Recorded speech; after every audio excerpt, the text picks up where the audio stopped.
Banished, humiliated, forgotten, that was Lady Evelyn's life, until she walked away from the ballroom that night, determined to prove the world wrong. Now, 5 years later, she returns no longer invisible, no longer the plain girl. The Duke who dismissed her will meet her again, but this time she won't be the one fading into the background. The question is, will he even recognize the woman she's become? Hello, lovely. If you're enjoying this romantic tale from the past, I'd be so grateful for a like or a subscribe. It helps me bring you more stories of love, longing, and history. And if you're up for it, tell me in the comments where you're watching from. I read every note, and it always brings a smile to my face. London, May 18. 63. The gas-lit chandeliers of Lady Ashford's ballroom cast a golden glow across marble floors, so polished they might have been mirrors.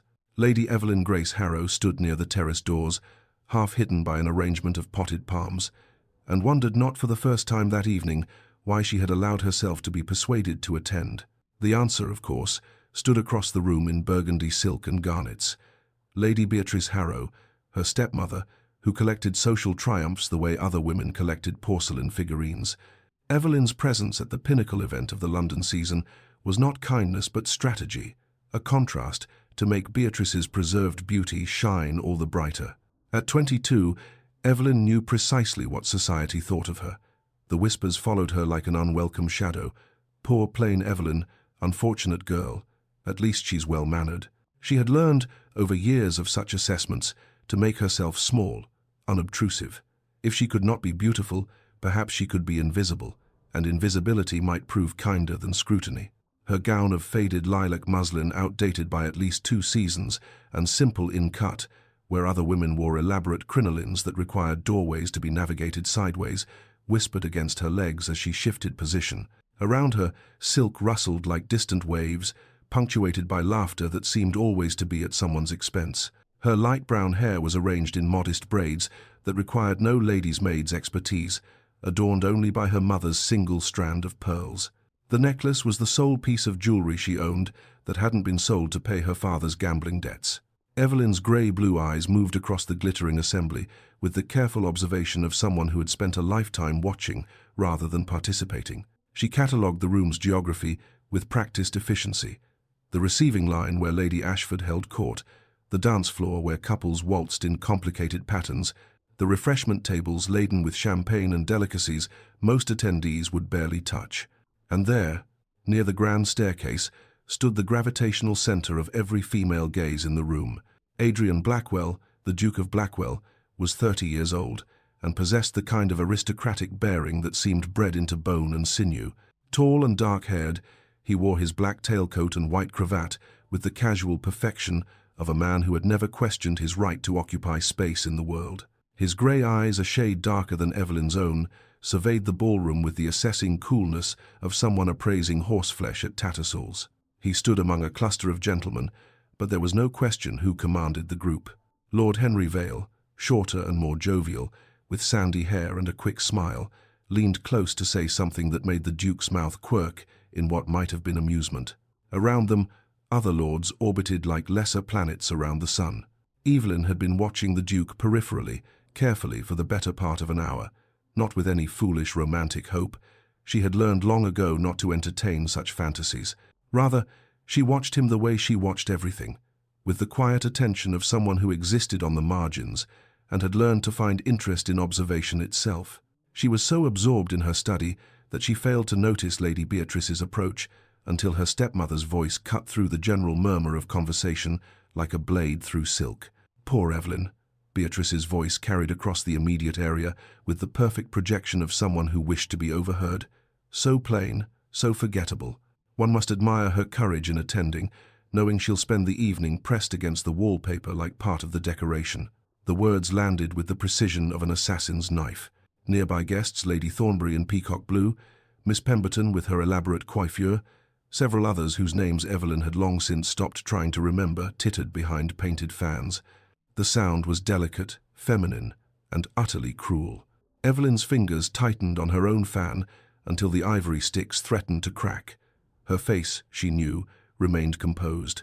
Years of practice had taught her to school her features into pleasant neutrality, to absorb insults the way stone absorbed rain silently, giving nothing back.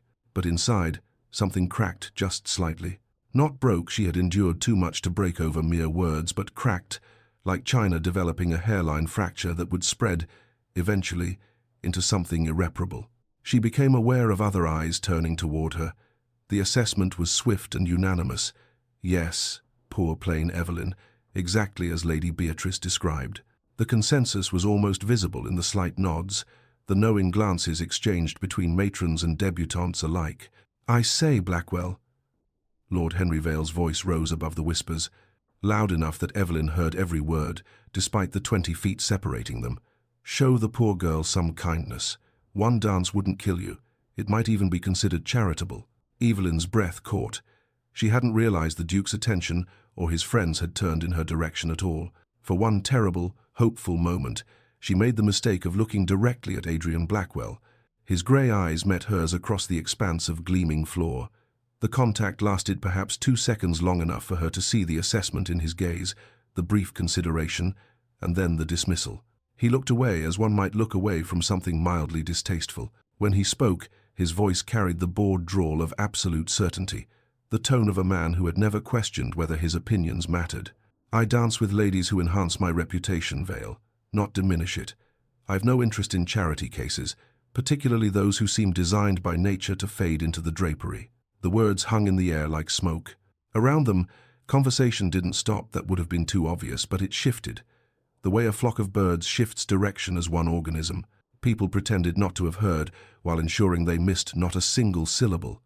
Evelyn could feel their satisfaction, their vindication. Here was confirmation of what they all believed. She was beneath notice, unworthy even of pity. Lady Beatrice's smile was triumphant. For a long moment, Evelyn simply stood there, her untouched glass of champagne growing warm in her gloved hand. She could feel the weight of expectations settling on her shoulders like a cloak. They expected tears, expected her to flee in humiliation, expected some dramatic display of feminine distress that would provide entertainment for the remainder of the evening and gossip for the week to follow. She would not give them that satisfaction.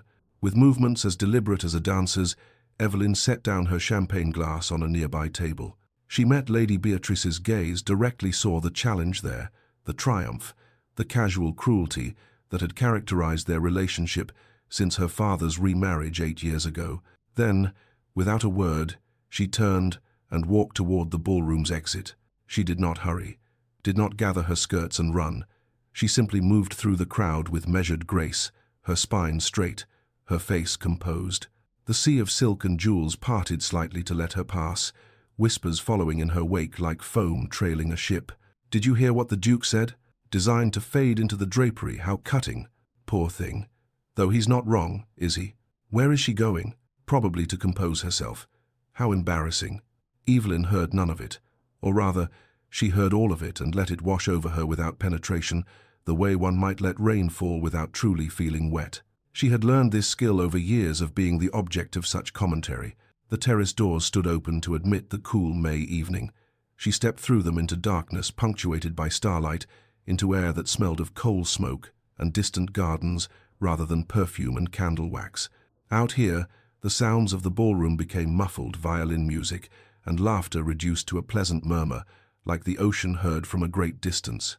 Evelyn moved to the stone balustrade and gripped it with both hands, grateful for the cool solidity of marble beneath her fingers. The night sky stretched above her, vast and indifferent. Stars glittered with cold beauty, utterly unconcerned with the dramas unfolding in ballrooms below. London sprawled in all directions, a constellation of gaslight and shadow. For the first time that evening, for the first time in longer than she could remember, Evelyn allowed her composure to crack. A single tear slid down her cheek, warm against her cool skin. She brushed it away quickly, almost angrily. "I will not break," she whispered to the indifferent stars. "I will not give them that satisfaction." The words were a vow, a promise to herself that whatever happened next, she would endure it with the same quiet dignity she had cultivated over years of being invisible, overlooked, dismissed. Behind her, the ball continued. The Duke of Blackwell doubtless danced with ladies who enhanced his reputation. Lady Beatrice accepted compliments on her gown, her beauty, her social acumen. The world turned on its axis, utterly unchanged by one unremarkable woman's humiliation. Evelyn stood alone on the terrace until the cold drove her inside, and then she slipped through the corridors of Ashford House to find a footman to summon her carriage. She did not return to the ballroom. The breakfast room of Harrow House received morning light through tall windows that overlooked a modest garden. Evelyn sat at the mahogany table, a cup of tea cooling before her, untouched. She had not slept. The events of the previous evening played in her mind with the relentless repetition of a music box wound too tight. Designed by nature to fade into the drapery, the words shouldn't have hurt as much as they did. She had heard worse, or at least equally cruel assessments, many times before. But something about the Duke's casual dismissal, the ease with which he had reduced her to nothing more than unfortunate upholstery, had lodged in her chest like a splinter. The door opened with the particular decisive energy that announced Lady Beatrice before she even appeared. "Ah, Evelyn. Good. We need to speak." Her stepmother swept into the room in a morning dress of deep rose, her hair perfectly arranged despite the early hour. She settled into the chair across from Evelyn with the satisfied air of someone about to deliver news they particularly enjoyed. Evelyn set down her teacup carefully. "Good morning, Lady Beatrice." "I've made arrangements," Beatrice announced without preamble. "You're to go to Thornfield Cottage in Cornwall, indefinitely. The air will do you good, and frankly, your presence here has become embarrassing to the family name." The words took a moment to penetrate. "Thornfield Cottage? But that's been abandoned for years. It will suit you perfectly then," Beatrice interrupted, her smile sharp as cut glass. "Solitude for the solitary. I've already sent word to have it aired out and made habitable. You leave in 3 days." Evelyn stared at her stepmother, searching for some sign of hesitation, some indication that this was merely another of Beatrice's casual cruelties rather than a genuine plan. She found none. "You're banishing me." The words emerged flatly, a statement rather than a question. "Don't be melodramatic. I'm providing you with a comfortable retreat where you won't be subjected to the rigors of society that so clearly distress you." Beatrice poured herself tea with movements of studied elegance. "After last night's incident, it's clear that London is not the proper environment for you. In Cornwall, you can occupy yourself with whatever simple pleasures suit you. Reading, perhaps, long walks, the contemplation of nature." The subtext was clear. In Cornwall, you will be invisible. You will not embarrass me with your presence. You will cease to exist in any way that matters. "And if I refuse?" Evelyn asked, though she already knew the answer. Beatrice's eyes hardened. "This house belongs to the Harrow estate, which I manage as your father's widow. You have a small independence from your mother, barely enough to maintain yourself in modest circumstances. You may choose to use it to establish yourself in some dingy set of rooms in an unfashionable quarter, subject to gossip and speculation about what scandal drove you from your family home. Or you may accept my generous offer of Thornfield Cottage, where you may live in comfortable privacy." It was, Evelyn recognized, a trap with no exit. Beatrice had planned this carefully, had perhaps been planning it for some time. Last night's humiliation had simply provided the perfect excuse. 3 days, Evelyn repeated softly. 3 days, Beatrice confirmed. "I'll have Stevens arrange the travel. Really, Evelyn, you should be grateful. Not everyone would be so considerate." She rose and glided from the room, leaving behind the scent of expensive perfume and the wreckage of Evelyn's life. At White's, the Duke of Blackwell sat in a leather chair near the fire, a glass of excellent brandy in his hand, and listened to conversation swirl around him without particular interest. Harrow's packed off his plain daughter to Cornwall. "Someone," remarked Lord Pemberton, Adrian thought, though he didn't bother to look. "Can't say I blame him. Girl's a millstone around the family's neck." Adrian felt something flicker in his chest. Discomfort, perhaps, or guilt. He had not thought of the Harrow girl since the previous evening. Or rather, he had thought of her only briefly, in the moment before sleep, when her face had surfaced in his mind, that quiet, composed expression as she walked from the ballroom, not crying, not making a scene, simply leaving, designed by nature to fade into the drapery. His own words. Clever, cutting, exactly the sort of wit that his circle appreciated. Lord Henry had laughed. Others had smiled knowingly. It had been a successful rejoinder, the kind that cemented his reputation for sharp observation and sharper tongue. But now, sitting in the comfort of his club with brandy warming his throat, Adrian found the memory less satisfying than it should have been. She was being sent away because of him, or not because of him specifically, but because of the society that he represented and reinforced, because she did not meet standards of beauty that he had never questioned because he had never needed to question them. He took another sip of brandy, willing the thought away. She would be happier in the country, surely, away from the pressures of society, the constant assessments, the merciless social calculus that governed London's ballrooms. Perhaps it was a kindness, in its way.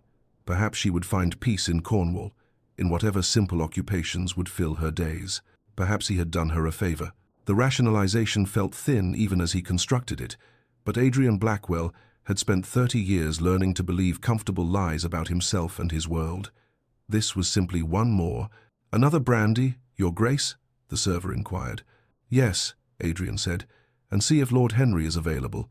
I wish to discuss the racing season, horses, politics, the management of his estates." These were proper concerns for a duke. The fate of one unremarkable girl who couldn't manage the demands of society was none of his affair. That night, alone in his chambers at Blackwell House, he saw her face again, grey-blue eyes meeting his across a ballroom floor, the brief moment of contact before he dismissed her.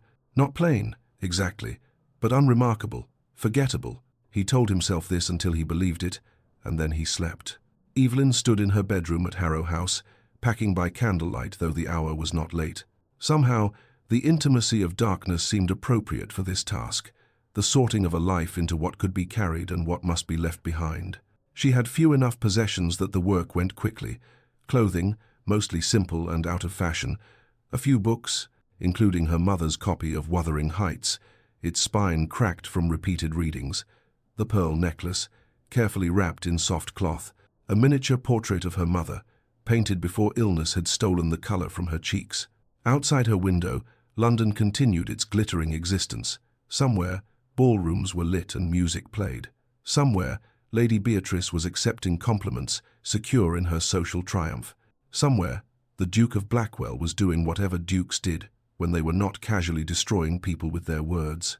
Evelyn paused with the copy of Wuthering Heights in her hands, remembering Catherine Earnshaw's passionate declaration, "I am Heathcliff."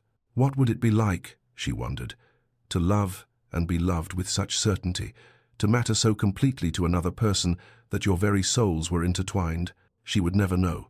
That kind of passion, that kind of recognition, was not for girls designed by nature to fade into the drapery. But perhaps, and this thought came to her with the quiet force of revelation, perhaps there were other ways to matter, other forms of significance beyond being noticed at balls, desired by dukes, celebrated by society. Perhaps in Cornwall, far from the scrutiny that had measured her and found her wanting, she might discover what those other ways were. She tucked the novel carefully into her trunk and closed the lid. "Cornwall, then," she whispered to the empty room, to the indifferent city beyond her window, to whatever future awaited her in exile. "Let us see what I might become." The candle flickered but did not go out.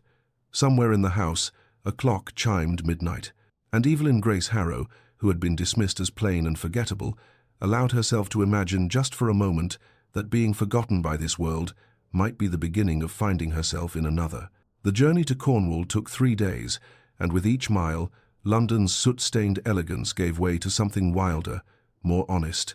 Evelyn watched through the coach window as manicured parks became rolling countryside, as cultivated gardens surrendered to untamed hedgerows thick with hawthorn and bramble. The air changed to coal smoke gradually replaced by the scent of grass and earth, and finally, as they approached the coast, the sharp tang of salt.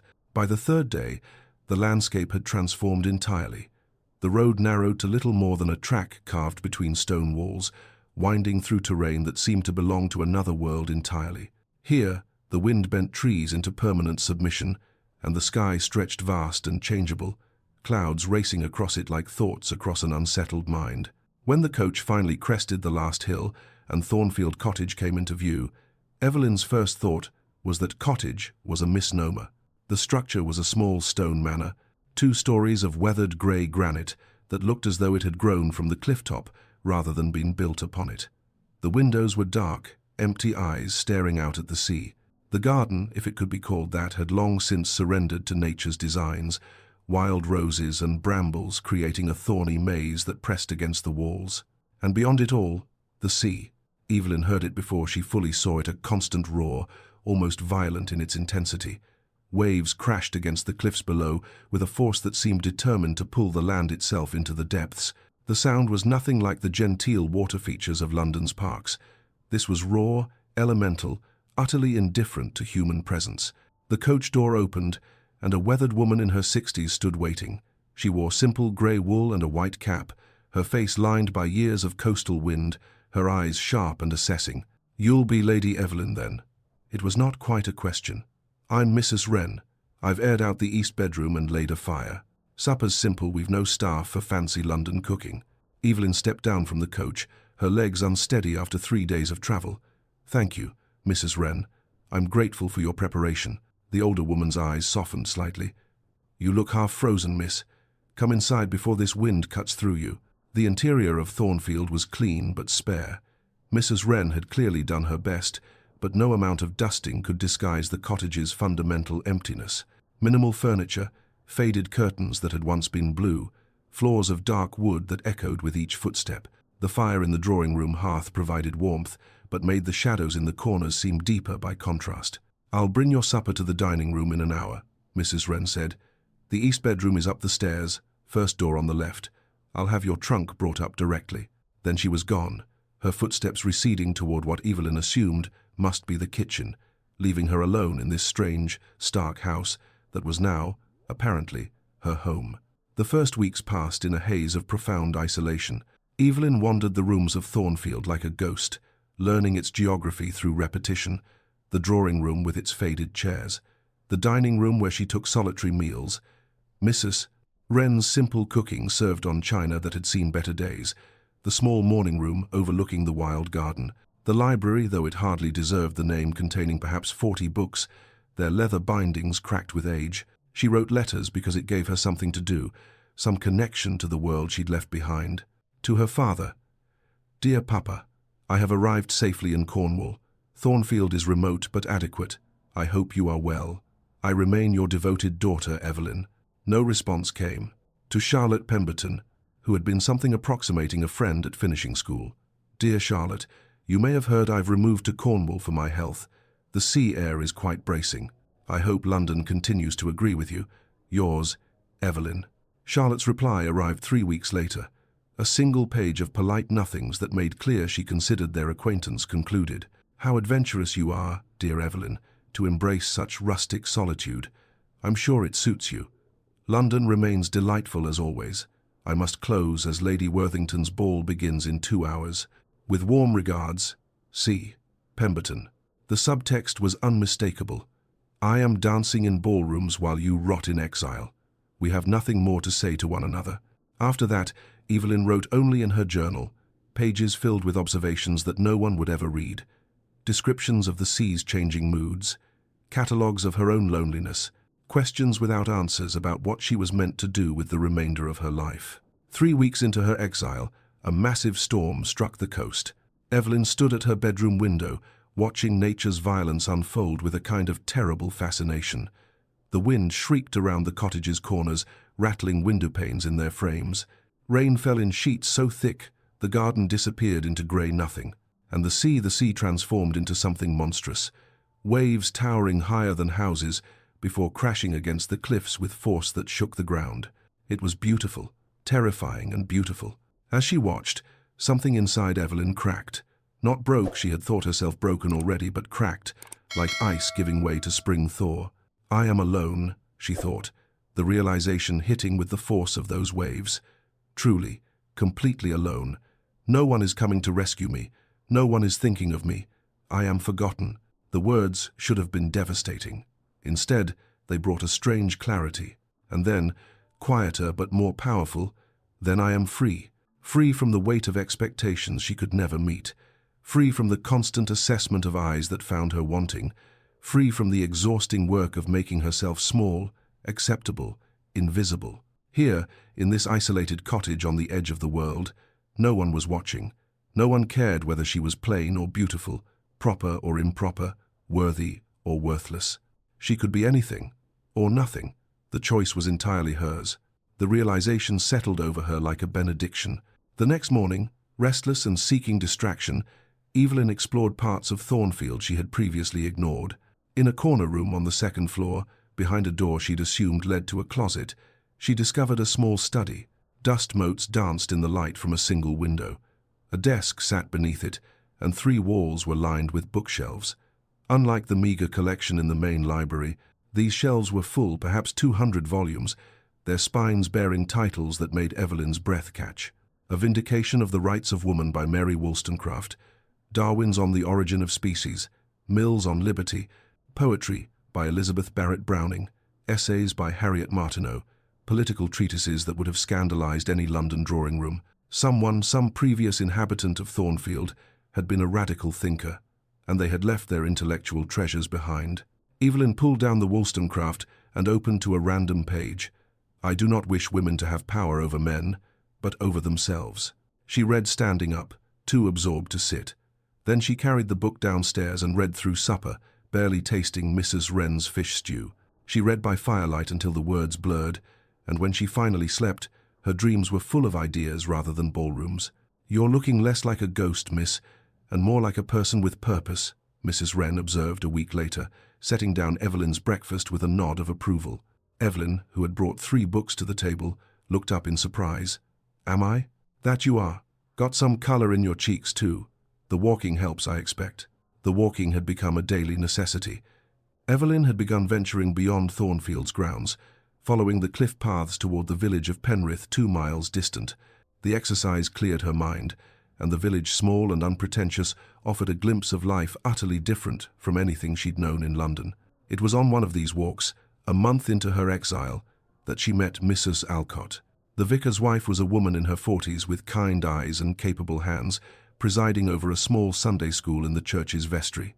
Evelyn had slipped into the church, seeking shelter from an unexpected rain shower, and found herself examining the modest library, 2 shelves of books, mostly religious texts and primers, so worn the words were barely legible. Not much to choose from, I'm afraid, Mrs. Alcott said, appearing from the vestry with a warm smile. You must be Lady Evelyn. Mrs. Wren mentioned you'd taken Thornfield. Welcome to Penrith. Thank you, Evelyn said, surprised by the genuine welcome in the woman's voice. Mrs. Alcott hesitated, then spoke with careful boldness. Forgive me for asking, but several village girls are eager to learn their letters. Our resources are limited. She gestured at the worn primers. Would you perhaps consider helping? Even an hour a week would be transformative for them. Evelyn's first instinct was refusal. She had never taught anyone anything. What could she possibly offer? But then she thought of the books in Thornfield's hidden library, of the hunger for knowledge that had awakened in her, of young Sarah's declaration. Letters are like secret codes, aren't they? Miss, I've never taught before, she said slowly. Nor had I when I began, Mrs. Alcott replied, but I've found that a willing student and a patient teacher can accomplish remarkable things together. Then, yes, I'll try. Mrs. Alcott's face brightened. Wonderful. Sunday afternoons, if that suits you? I'll gather the girls. The following Sunday, 6 girls between the ages of 8 and 14 gathered in the church vestry, their work-roughened hands folded in their laps, regarding Evelyn with a mixture of shyness and reverence. A real lady, one whispered to another, teaching us. Evelyn, who had never felt particularly real or particularly ladylike, smiled uncertainly. My name is Miss Evelyn, she said, and I understand you'd like to learn to read? Eager nods all around. She had no formal training, no pedagogy beyond her own education, but she had books and patience and a sudden fierce desire to give these girls something London had never given her, the sense that they mattered. She began with the alphabet, but made it a game. Each letter had a story, A for adventure, B for brave, C for clever. She taught them to write their names, watching their faces light up as they saw their own identities take shape on slate. When young Sarah, 9 years old with gap-toothed grin, struggled with her letters, Evelyn didn't scold. Instead, she said gently, learning is a secret code. Once you know it, the whole world opens up. Sarah's eyes widened. Like magic? Exactly like magic, Evelyn confirmed. And watching the girl's face transform with understanding, Evelyn laughed genuinely, freely for the first time since the Ashford ball. 6 months after Evelyn's banishment, the Duke of Blackwell attended another ball. It was nearly identical to countless others: gaslit splendor, beautiful women in expensive gowns, conversation that glittered without substance. Adrian moved through the familiar choreography with practiced ease, dancing with debutantes whose names he forgot within minutes, discussing politics with lords whose opinions he could predict before they spoke. It should have been satisfying. This was his world, after all, his place. Instead, it felt hollow. Across the ballroom, a young woman in lilac caught his eye. For a single heartbeat, his breath caught, but no, it was someone else entirely. A Miss Something or other, whose face was nothing like whose? He didn't even remember the Harrow girl's first name. This was a lie. Her name was Evelyn. Evelyn Grace Harrow. He remembered it perfectly. "You've been damnably dull lately, Blackwell," Lord Henry said, appearing at his elbow with champagne and concern. "What's eating you?" "Nothing," Adrian replied smoothly. "Political concerns. Estate matters." "Bollocks," Henry said cheerfully. "You've been distracted for months. If I didn't know better, I'd say you were pining. Don't be absurd." But that night, alone in his chambers, Adrian stood at the window overlooking London and wondered why success felt like failure, why every accomplishment seemed to emphasize the emptiness at the center of his existence. He poured brandy and told himself he was simply restless. The season would end. He would summer at his country estate. Everything would regain its proper proportion. He did not think about grey-blue eyes or quiet dignity or words he wished he could recall. Another lie. In Cornwall, as autumn gave way to winter, the Sunday lessons expanded to twice weekly. Mrs. Alcott mentioned that women in neighboring villages had heard of the lady teaching letters. More students appeared. Evelyn's small allowance from her father's trust, barely sufficient for her own needs, stretched impossibly thin as she purchased books and supplies. She began selling her London gowns, those elaborate confections that had never suited her anyway. A dressmaker in the nearby market town gave her decent prices, clearly puzzled why a lady would part with such finery. Evelyn used the money to buy primers, slates, chalk, paper. Every penny became an investment in minds hungry for knowledge. She wrote to her father one last time, "Dear Papa, I am engaged in educational charity work that requires modest additional funding. Might I access a small portion of my mother's trust for this purpose?" No response came. But 3 months into her teaching, young Sarah read an entire page of scripture, aloud, in church. The congregation, fishermen and their families, people who worked with their hands and knew the value of perseverance, burst into spontaneous applause. Sarah's father, a gruff man whose hands were scarred from nets and hooks, had tears streaming down his weathered face, and Evelyn felt something she had never experienced in London's grandest ballrooms: genuine worth. One evening, as winter approached, Evelyn stood before the cottage's single full-length mirror. The same light brown hair, the same grey-blue eyes, the same unremarkable features that London society had called plain, forgettable, designed by nature to fade into the drapery. But as she studied her reflection, she realized something had changed, not in her face, but in the way she inhabited it. "They said I was forgettable," she whispered to her reflection. "Perhaps I was because I believed them, because I made myself small. But what if I stopped trying to be what they wanted and became something entirely my own?" The question hung in the air, unanswered but powerful. She thought of her students' eager faces, of Mrs. Alcott's gratitude, of the way learning transformed people from the inside out. She thought of the books in Thornfield's hidden library and the ideas they contained: radical, dangerous, true. She thought of London, where she had spent 22 years trying to be acceptable and failing. And she thought of Cornwall, where in 6 months she had built something real. The choice crystallized with perfect clarity. She would stay, not as an exile enduring banishment, but as a woman claiming her life. She would build her school, teach her students, transform not her face, but her existence into something that mattered. Summer gave way to autumn, autumn to winter, winter to spring again. And with each turning, Evelyn Grace Harrow became less the girl London forgot and more the woman Cornwall needed. One evening in late spring, as sunset painted the sky in shades of amber and rose, Evelyn stood on the cliffs above Thornfield. The wind pulled her hair loose from its pins, sending it streaming behind her like a banner. Under her arm, she carried a stack of books, new primers she'd purchased from the sale of her last London gown. Behind her, smoke rose from Thornfield's chimneys. The cottage was no longer cold and abandoned. It was warm, alive, a home, her home. In London, society danced on, oblivious. The Duke of Blackwell attended balls and managed estates, and never spoke of plain girls he'd dismissed. But in a small Cornish village, in a church vestry and a cottage library, and the hungry minds of fishermen's daughters, a revolution of quiet minds was beginning, and Evelyn Grace Harrow, forgotten, dismissed, exiled, stood at its center, finally, gloriously free. Chapter 3. The Woman She Became. Cornwall, May 1868. 5 years had transformed Thornfield Cottage in ways that would have seemed impossible to the lonely exile who first arrived on its doorstep.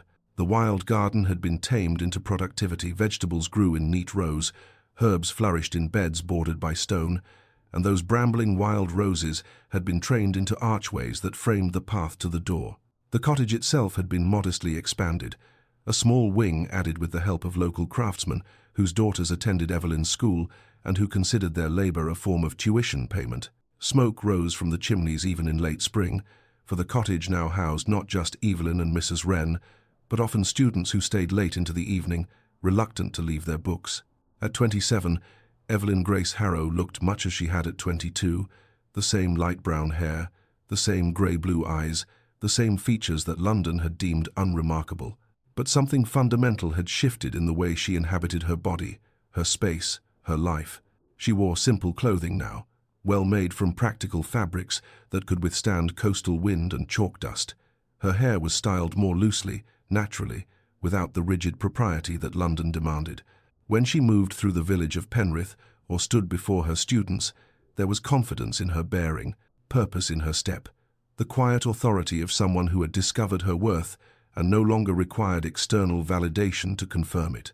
On this particular morning, she stood in the converted barn that now served as street, Morwen's School for Women, watching her students, 20 of them now, ranging from 8 to 45, bent over their copybooks, practicing the week's grammar lesson. What had begun as Sunday lessons in a church vestry had grown into something far more substantial. The barn, donated by a farmer whose wife had learned to read at age 50 and wept with joy at managing her first letter to her sister, had been transformed into a proper schoolhouse. Desks stood in neat rows purchased with mysterious donations Evelyn still couldn't explain. Shelves lined one wall, filled with books on every subject she could acquire. Maps hung beside the chalkboard where Evelyn taught not just reading and writing, but arithmetic, basic science, household economy, even art appreciation. Miss Evelyn? Young Sarah, not so young anymore at 14, serving now as assistant teacher, approached with a question from one of the newer students. Yes, Sarah? Mrs. Pascoe is confused about the subjunctive mood. Evelyn smiled. 5 years ago, Sarah had struggled with her letters. Now she used terms like subjunctive mood with casual confidence. Let's review it together, shall we? The morning passed in the comfortable rhythm of education. Lessons, questions, small breakthroughs that Evelyn had learned to recognize and celebrate. When the clock struck noon and students began gathering their things, several lingered to discuss the week's reading assignment, an essay by Harriet Martineau that Evelyn would never have dared assign in a London drawing room, but which her Cornish students debated with fierce intelligence. You're transforming them, you know, Mrs. Alcott said, appearing in the doorway as the last students departed. The vicar's wife had become a close friend over the years, a partner in the work of education. Mary Pascoe told me her daughter is keeping household accounts for the pottery works now, getting paid for it too. The education transforms them, Evelyn corrected gently. I'm merely the facilitator. Don't be modest. You've built something extraordinary here. Mrs. Alcott handed her a newspaper, the Exeter Chronicle. Have you seen this week's edition? Evelyn scanned the article her friend indicated, feeling heat rise to her cheeks as she read, Lady Evelyn Harrow's innovative educational methods elevate the minds of Cornwall's working women. Street. Morwen's School stands as testimony to what can be accomplished when vision meets dedication. Her curriculum goes beyond basic literacy to encompass true intellectual development, preparing women not merely for domestic service, but for economic participation and civic engagement. Regional fame, Mrs. Alcott said with satisfaction. Well deserved. But fame, however regional, made Evelyn uncomfortable. She had built the school not for recognition, but because the work itself mattered, because watching minds awaken to their own potential was the most satisfying thing she'd ever experienced. Speaking of recognition, she said, changing the subject, another donation arrived yesterday. £200, same as always. No name, just a London postmark. Mrs. Alcott's eyebrows rose. That's the what? 12th such donation? 13th. They've been arriving quarterly for 3 years now. Mrs. Wren thinks it's someone from your past making amends. Mrs. Wren watches too much melodrama in the village productions, Evelyn said, though she'd wondered the same thing herself. More likely it's a charitable organisation that prefers anonymity. But £200 was no small sum, and the consistency of the donations suggested personal investment rather than institutional charity. Whoever the benefactor was, they had made street. Morwen's expansion possible, the new desks, the growing library, and now art supplies for the drawing class Evelyn planned to introduce. I wish I could thank them properly, she admitted, or at least understand why they help. Perhaps they simply believe in what you're doing. Perhaps. But the mystery nagged at her, a puzzle with missing pieces. 2 years into her exile before the school, before the recognition, when Thornfield was still primarily a refuge from the world Evelyn had discovered she could paint, it began as therapy, really. Long afternoons with nothing but her thoughts had threatened to drive her mad, so she'd purchased watercolours and paper from the village shop and attempted to capture Cornwall's dramatic landscapes. She had no training, only observation, and a desperate need to create something beautiful from her isolation. To her surprise, she had talent. Her early work was tentative seascapes and cliff views, flowers from the garden, the play of light on water. But gradually, her subjects shifted. She began painting people, the fishwife who sold mackerel in the village square, her face weathered by wind and lined by years, but with eyes that held profound kindness. The midwife who had delivered half of Penrith's children, her capable hands folded in her lap. The widow who ran a successful pottery business, clay perpetually under her fingernails. Women of worth whom society never bothered to paint. She called the collection Unseen, portraits that insisted on visibility for those the world habitually overlooked. 3 months ago, a travelling art dealer from Exeter had stopped in Penrith and somehow found his way to Thornfield. He'd seen her work and offered to exhibit it in a small gallery. "These are extraordinary, Lady Evelyn," he'd said, studying the portrait of the fishwife with genuine admiration. "You capture not just appearance but essence. London would—" "Not London," she'd interrupted quickly. "Exeter, then. A modest showing. Let others see what you've accomplished." She had agreed, though the idea of public display made her profoundly uncomfortable.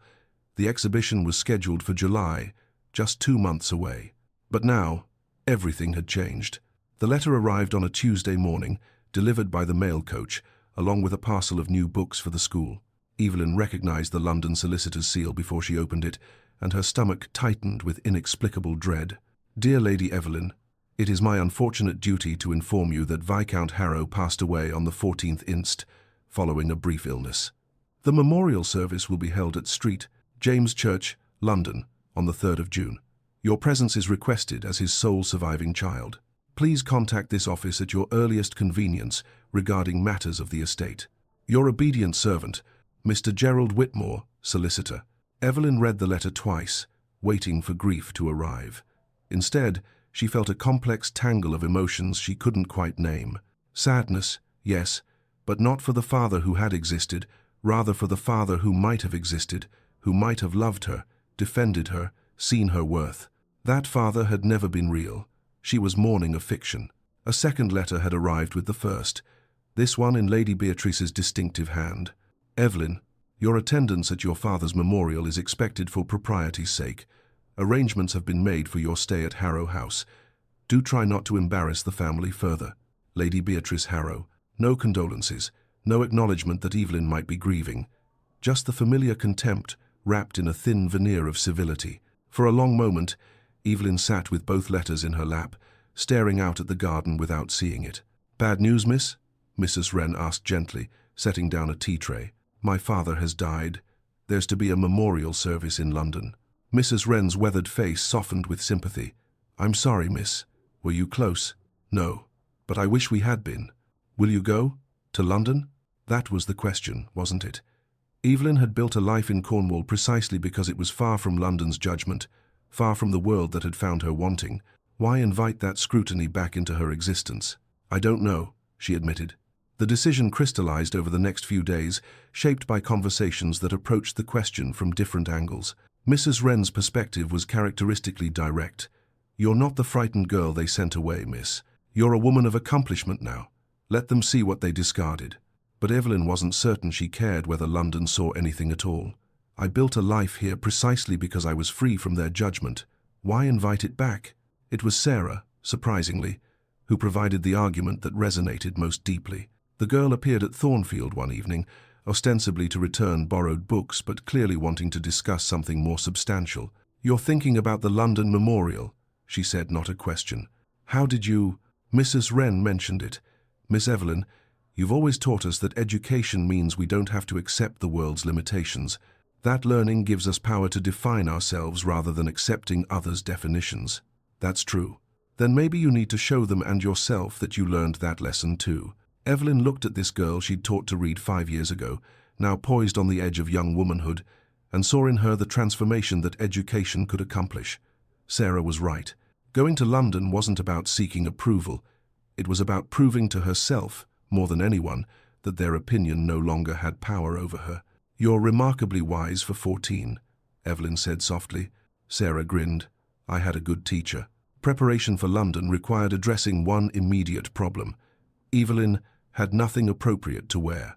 The London gowns she'd brought to Cornwall had long since been sold to fund the school. Her current wardrobe consisted entirely of practical day dresses suited for teaching and walking, none remotely appropriate for a memorial service attended by London society. Mrs. Alcott, ever resourceful, connected her with a talented seamstress in the market town. Together, they designed something unique, not attempting to mimic London fashion, which Evelyn neither understood nor cared about anymore, but creating something elegant in its simplicity. The dress was deep blue silk that complemented her eyes, with clean lines and minimal ornamentation. No excessive crinolines, no elaborate trim, no desperate attempt to be something she wasn't. A dress that said, quietly but firmly, I am enough. The night before her departure, Evelyn completed one final painting for the Unseen series. It was a self-portrait, but not of herself as she was now. Instead, she painted the girl she'd been 5 years ago, standing at the Ashford ball in faded lilac muslin, half hidden by potted palms, face composed but eyes holding quiet sadness. She painted her with tenderness, with the compassion she would have shown any other subject. She painted her as beautiful in her vulnerability, dignified in her isolation, worthy despite the world's insistence otherwise. She titled it, The Girl They Called Plain. When it was finished, she stood back and studied it with tears in her eyes, not of pain, but of something like reconciliation. She had been that girl. She was no longer that girl. But that girl had deserved better than she'd received, and this portrait insisted on that truth. In London, the Duke of Blackwell sat in his study at precisely the same moment, staring at papers he couldn't focus on. At 35, Adrian had spent 5 years being exactly what society expected: dutiful, proper, managing the Blackwell estates with competence, exercising political influence with care, maintaining social standing with practiced ease. He was considered one of London's most eligible bachelors, a fact that manifested in ambitious mothers constantly parading daughters before him at every social function. He showed no interest in any of them, which only seemed to increase his desirability. Lord Henry, who had married 2 years ago and seemed genuinely happy, regularly expressed concern about his friend's determined bachelorhood. You need a wife, Blackwell, he'd said just last week over brandy at the club, or at least a purpose beyond managing properties and attending tedious social functions. I'm perfectly content, Adrian had replied. It was a lie. Alone in his study, he could admit that much. His estates prospered, his political influence grew, his social standing remained impeccable, and none of it meant anything. Success felt hollow, accomplishment felt empty. He went through the motions of his life with the distant sense that he was watching someone else live it. And then there were the dreams. For 5 years, he'd had the same recurring nightmare, a woman in lilac turning away from him into darkness. He called out, tried to follow, but she never turned back, never acknowledged him, simply walked into shadow until she disappeared entirely. He always woke from these dreams with his heart racing and a sense of loss so profound it took hours to shake. In his desk's locked drawer, which he opened now, though he'd promised himself not to, Adrian kept newspaper clippings, articles about Street Morwen's school for women in Cornwall, reports from the private investigator he'd employed for 5 years to monitor Evelyn Harrow's welfare. The donations were his, had always been his, sent anonymously because he had no right to approach her directly, because he was a coward, because guilt was easier than confrontation. The most recent investigator's report lay atop the pile. Subject continues educational work with apparent success. School enrollment has expanded significantly. Local community holds her in high regard. Note: subject will return to London on 2nd June for Father's memorial service. Will remain approximately 1 week at Harrow House. Adrian had read that final paragraph perhaps 50 times since receiving it 3 days ago. She was coming back. After 5 years, Evelyn Grace Harrow was returning to London, and he would see her again. The prospect filled him with a fear more profound than anything he'd experienced in years. What would he say to her? How could he possibly explain 5 years of silent observation, anonymous donations, carefully maintained distance? How could he explain that the woman he'd dismissed as forgettable had haunted him every day since? He couldn't. There were no words adequate to the task. And yet, she was coming.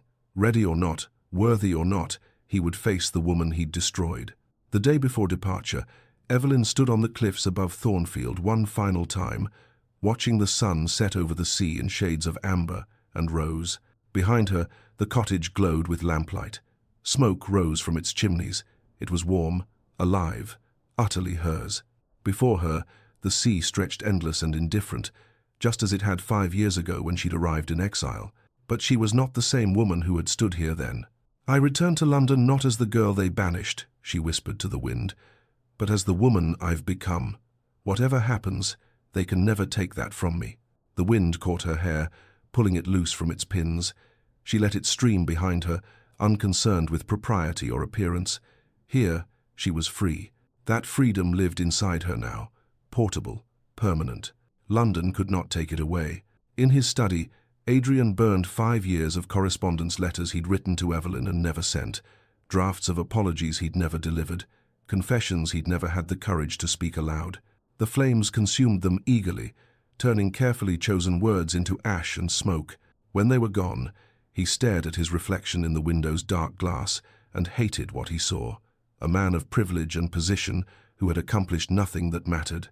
A duke whose title was the most interesting thing about him. "She's coming back," he said to his reflection. "God help me, she's coming back, and I am wholly unprepared for my reckoning." Outside, London continued its glittering existence, oblivious to the quiet drama unfolding in drawing rooms and studies across the city. The memorial service was in 4 days. In 4 days, Adrian Blackwell would see Evelyn Grace Harrow again and discover whether 5 years had been enough time to become someone worthy of her forgiveness. He suspected, with sinking certainty, that 5 lifetimes wouldn't be enough. But time, merciless and indifferent, was running out. London, 1868. The city had not changed, still the same smoke-stained elegance, the same rigid hierarchies, the same ballrooms where reputations were made and destroyed with equal ease. But the woman travelling toward it most certainly had. Evelyn Grace Harrow, aged 27, sat in the coach that carried her toward the city of her exile and felt no fear. Only curiosity about what would happen when the past and present finally collided. Behind her, Cornwall receded into distance. Ahead, London approached with inexorable certainty. And in the space between, in the journey itself, Evelyn held fast to the truth she'd learned over 5 years of exile and transformation. She was enough. She had always been enough. Let London try to convince her otherwise. Chapter 4. The Return. The final miles into London assaulted Evelyn's senses with the force of physical violence. Cornwall's clean coastal air gave way gradually to the acrid smell of coal smoke, thick enough to taste. Open landscapes, fields and hedgerows, sky and sea compressed into cramped streets lined with buildings that blocked out the sun. The silence she'd grown accustomed to, broken only by wind and waves, surrendered to cacophony. Vendors shouting, carriage wheels clattering on cobblestones, the constant press of humanity creating a wall of noise. After 5 years away, London felt like a foreign country. Evelyn watched through the coach window with new, critical eyes. The ostentatious wealth on display, fine carriages, elaborate shop fronts, women dripping with jewels, existed alongside desperate poverty that she'd somehow failed to notice before. Beggars huddled in doorways. Children with hollow eyes sold matches on corners. The contrast was obscene, and she wondered how she'd ever accepted it as natural. When the coach finally stopped before Harrow House, Evelyn felt nothing of the intimidation that had once characterized her relationship with this place. The elegant Georgian facade looked exactly as she'd left it, impeccably maintained, speaking of old money and older pride. But where it once seemed grand, now it simply seemed small. Stevens, the butler who had served the household for decades, opened the door with his characteristic formality. His eyes flickered over Evelyn without recognition, then widened slightly. "Lady Evelyn, welcome home." The word home landed awkwardly. This had never been home, merely a place she'd inhabited while waiting to be deemed acceptable enough for some other destination. "Thank you, Stevens. It's been some time." "Indeed, my lady. Lady Beatrice is indisposed at present, but we'll see you at dinner. I'll show you to your room." He led her not to her old bedroom, the small chamber on the 3rd floor, where she'd spent her girlhood, but to a guest room on the 2nd floor. The message was clear. She was a visitor now, not a resident. The distinction didn't wound her as Beatrice doubtless intended. If anything, it reinforced what Evelyn already knew. She didn't belong here anymore. She had somewhere else to belong. Dinner was served in the formal dining room at precisely 8 o'clock. The table, absurdly large for 2 people, gleamed with silver and crystal. An elaborate meal appeared, course by course: consommé, fish in cream sauce, roasted pheasant, vegetables in butter. Desserts Evelyn couldn't identify. It was the kind of ostentatious display that London society considered normal, and that now struck Evelyn as grotesque. Lady Beatrice sat at the head of the table in black mourning silk that somehow made her look more vibrant rather than less. At 45, she remained beautiful in the way of expensive things, carefully maintained her skin, preserved through creams, her figure corseted into fashionable shape, her hair arranged with meticulous art. Her eyes raked over Evelyn with an assessment that couldn't quite conceal surprise. Whatever she'd expected, a broken creature, diminished by exile, this poised woman clearly wasn't it. "How provincial you've become, Evelyn," Beatrice said, her voice carrying the particular sweetness that preceded cruelty. "That dress is certainly simple. I suppose Cornish standards differ from civilized society." 5 years ago, the comment would have made Evelyn shrink into herself. Now, she simply smiled calmly and took a sip of wine. "Cornish standards value substance over ornamentation," she replied. "I found it refreshing." Beatrice's fork paused halfway to her mouth. For just a moment, uncertainty flickered across her face, as if the script she'd used for years no longer applied. "Well," she said, recovering quickly, "I suppose 5 years of isolation would give one peculiar ideas about propriety." 5 years of purpose, Evelyn corrected gently. "I've been quite occupied with my school." "Ah yes, your little educational project. How quaint." Evelyn let the dismissal pass without response. Engaging with Beatrice's barbs gave them power. Silence rendered them impotent. They ate in uncomfortable quiet, punctuated by the clink of silverware. Finally, Beatrice spoke again. "The memorial service is in 2 days. Tuesday at 11 o'clock, St. James Church. You're expected to attend, naturally, though you understand that public addresses from women are unseemly. The vicar will deliver the eulogy. If the vicar requests my participation, I'll honor Father's memory as I see fit," Evelyn said quietly. Beatrice's eyes narrowed. "You've become quite bold in your exile." "I've become honest. There's a difference." Another pause, longer this time. Then Beatrice continued with studied casualness. "Everyone of importance will attend, of course. The Thornburys, the Ashfords, Lord Henry Vale and his new wife. Even the Duke of Blackwell has confirmed his attendance." Evelyn's fingers tightened momentarily on her wine glass. Her breathing paused, just for a heartbeat. Then composure returned, smooth as glass over troubled water. "I see," she said.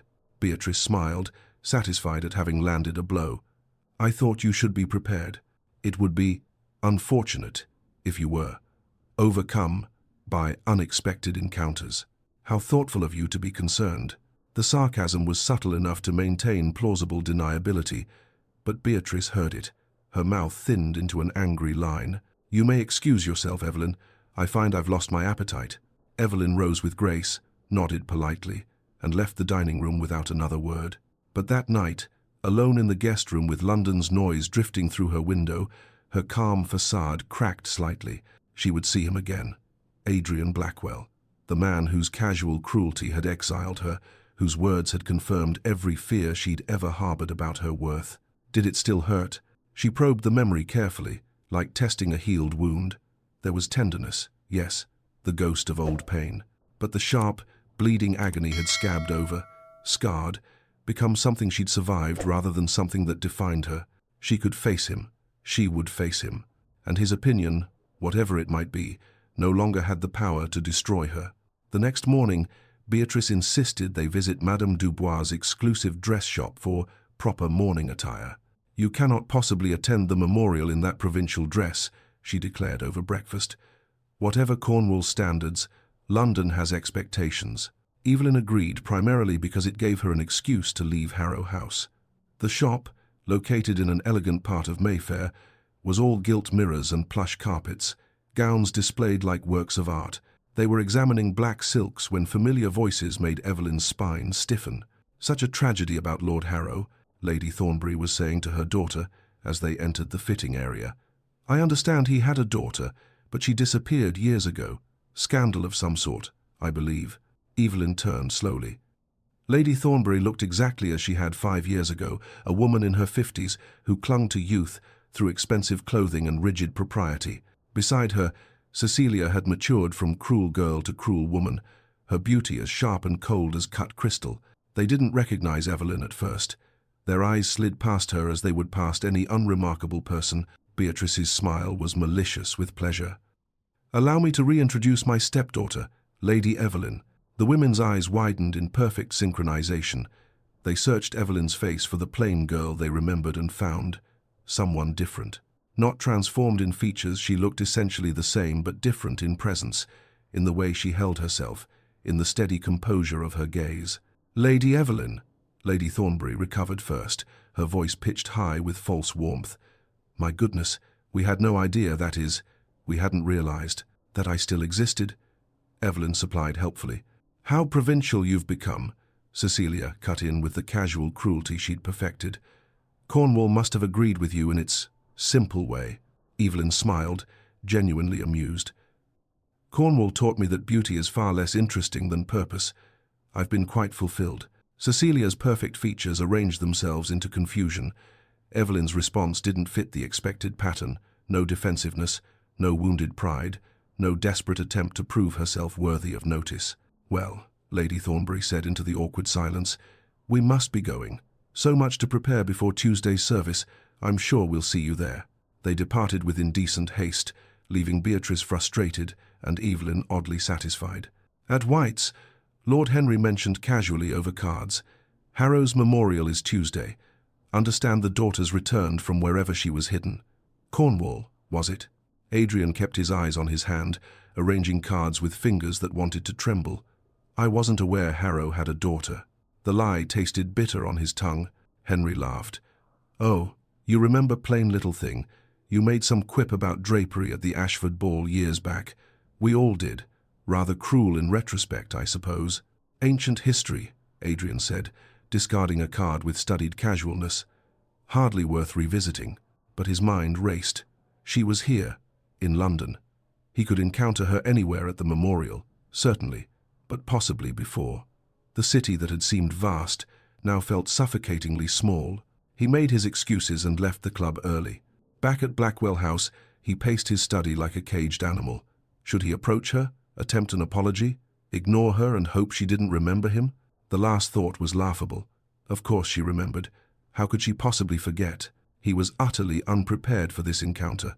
5 years of planning, of silent observation, of anonymous support, and he had no idea what to actually say to her face. Evelyn escaped Harrow House the next afternoon, desperate for air and solitude. She found herself on Piccadilly, drawn by muscle memory to Hatchard's bookshop. The store was exactly as she remembered, a labyrinth of shelves, the smell of leather and paper, blessed quiet, broken only by the occasional turning page. She wandered the philosophy section, running her fingers along familiar spines, and felt something in her chest ease. This, at least, hadn't changed. She rounded a corner, and nearly collided with a tall figure reaching for the same volume she'd been about to select, Mills on Liberty. They both froze. Adrian Blackwell stood before her in charcoal grey, impeccably dressed, looking exactly and nothing like she remembered. The same grey eyes, the same aristocratic bearing, but something had changed in his face, lines that hadn't been there before, a haunted quality around his mouth. Their hands hovered over the same book, not quite touching. "Lady Evelyn," he said, his voice hoarse. "Your Grace." Silence expanded between them. Around them, the bookshop continued its quiet business, other customers browsing, unaware of the earthquake happening in aisle 3. Adrian swallowed visibly. "I heard of your father's passing. My condolences. Thank you." Evelyn took the Mill volume from the shelf, their fingers not quite touching, though they came within inches. "I believe I reached it first." "Of course. Please." He stepped back, giving her space. More silence. She could see him struggling, words forming and dying on his lips. Finally, "I understand you've been in Cornwall, I hope. I hope the time was not entirely unpleasant." "Cornwall has been transformative, Your Grace," Evelyn said, her voice measured and calm. "I've found purpose there that London never offered me." She watched him absorb the implicit critique, saw him recognize it, flinch from it. He wanted to say more. She could see it in the way his hands clenched at his sides, in the desperation flickering across his carefully composed features. He wanted to say everything, but standing before her actual presence, words apparently failed him. "I'm glad to hear it," he said finally. "Pathetic, cowardly." She saw him recognize this, even as the words left his mouth. Evelyn studied him with calm assessment, and he seemed to shrink under her gaze despite his superior height. There was something broken in him, something that perhaps had always been there but was now visible. She felt, surprisingly, something like pity. "If you'll excuse me," she said finally. "I have much to prepare before the memorial." She nodded politely, made her purchase, and left. Adrian stood immobile among the shelves, watching her go, having failed spectacularly at his first encounter in 5 years. Evelyn walked, rather than taking a carriage, needing movement to process the roiling emotions the encounter had unleashed. Seeing him again had affected her more than expected, but not with pain. Not anymore. What she felt was more complex, harder to name. Surprise at his haunted appearance. Curiosity about what had happened to him in 5 years. And yes, that unexpected pity. He looked like a man pursued by ghosts. She wondered if one of those ghosts was her. But whatever Adrian Blackwell's torments, they were his to carry. She had come to London to bury her father and face her past. She would not allow him to derail that purpose, would not give him power over the peace she'd cultivated so carefully. By the time she reached Harrow House, her composure had returned, solid as stone. At Blackwell House, Adrian dismissed his valet and poured whiskey with shaking hands. The truth he could no longer escape. She wasn't plain. She had never been plain. He had been blind, arrogant, cruel beyond measure. And now she had returned as a woman of substance, of purpose, of quiet strength, while he remained exactly what he'd always been. A hollow title in expensive clothing. A man who had accomplished nothing that mattered. He could not let her leave London without truly speaking to her, without attempting real amends. Even if she rejected him, when she rejected him, he had to try. He sat at his desk and drafted a letter requesting a private audience. 5 versions later, they all sounded self-serving, manipulative, desperate. He burned them all and watched the words turn to ash. The night before the memorial, Evelyn stood at her window, overlooking London's glittering lights. Tomorrow she would face the entirety of society that had dismissed her. Tomorrow she would eulogize a father who had never defended her, had never valued her enough to respond to a single letter. She felt no fear, only a quiet determination. "Let them see what they discarded," she whispered to the indifferent city. "Let them wonder what they missed, and let them realize, far too late, that their opinion never mattered at all." Across London, in his own house, Adrian stared at the same sky and whispered to the darkness, "Tomorrow, tomorrow I'll find the courage I should have had 5 years ago." But tomorrow would bring revelations neither of them anticipated, and courage alone would not be enough. The morning of the memorial dawned grey and threatening, clouds hanging low over London like a widow's veil. Street, James Church on Piccadilly, began filling early with society's elite lords and ladies in elegant black, arriving in polished carriages, ostensibly to pay respects to a man most had barely known, but whose memorial service represented a social obligation they couldn't ignore. In the guest room at Harrow House, Evelyn dressed with careful deliberation. The black silk gown was the one concession to London fashion she'd made commissioned from the local seamstress, but acknowledging the city's mourning conventions. It fit her perfectly, elegant in its simplicity, speaking of respect without ostentation. Mrs. Wren, who had insisted on accompanying Evelyn to London despite protests, helped arrange her hair. The older woman's weathered hands were surprisingly deft, pulling Evelyn's light brown locks into a simple style that was elegant precisely because it didn't try too hard. Pulled back to reveal her face rather than hide it. "Hold your head high, miss," Mrs. Wren said softly, meeting Evelyn's eyes in the mirror. "You've nothing to be ashamed of, and they've much to answer for." Evelyn smiled at her reflection, not the uncertain girl who had left London 5 years ago, but a woman who knew her worth. "Thank you, Mrs. Wren, for everything. Just speaking truth, miss, as you taught me to do." The arrival at St.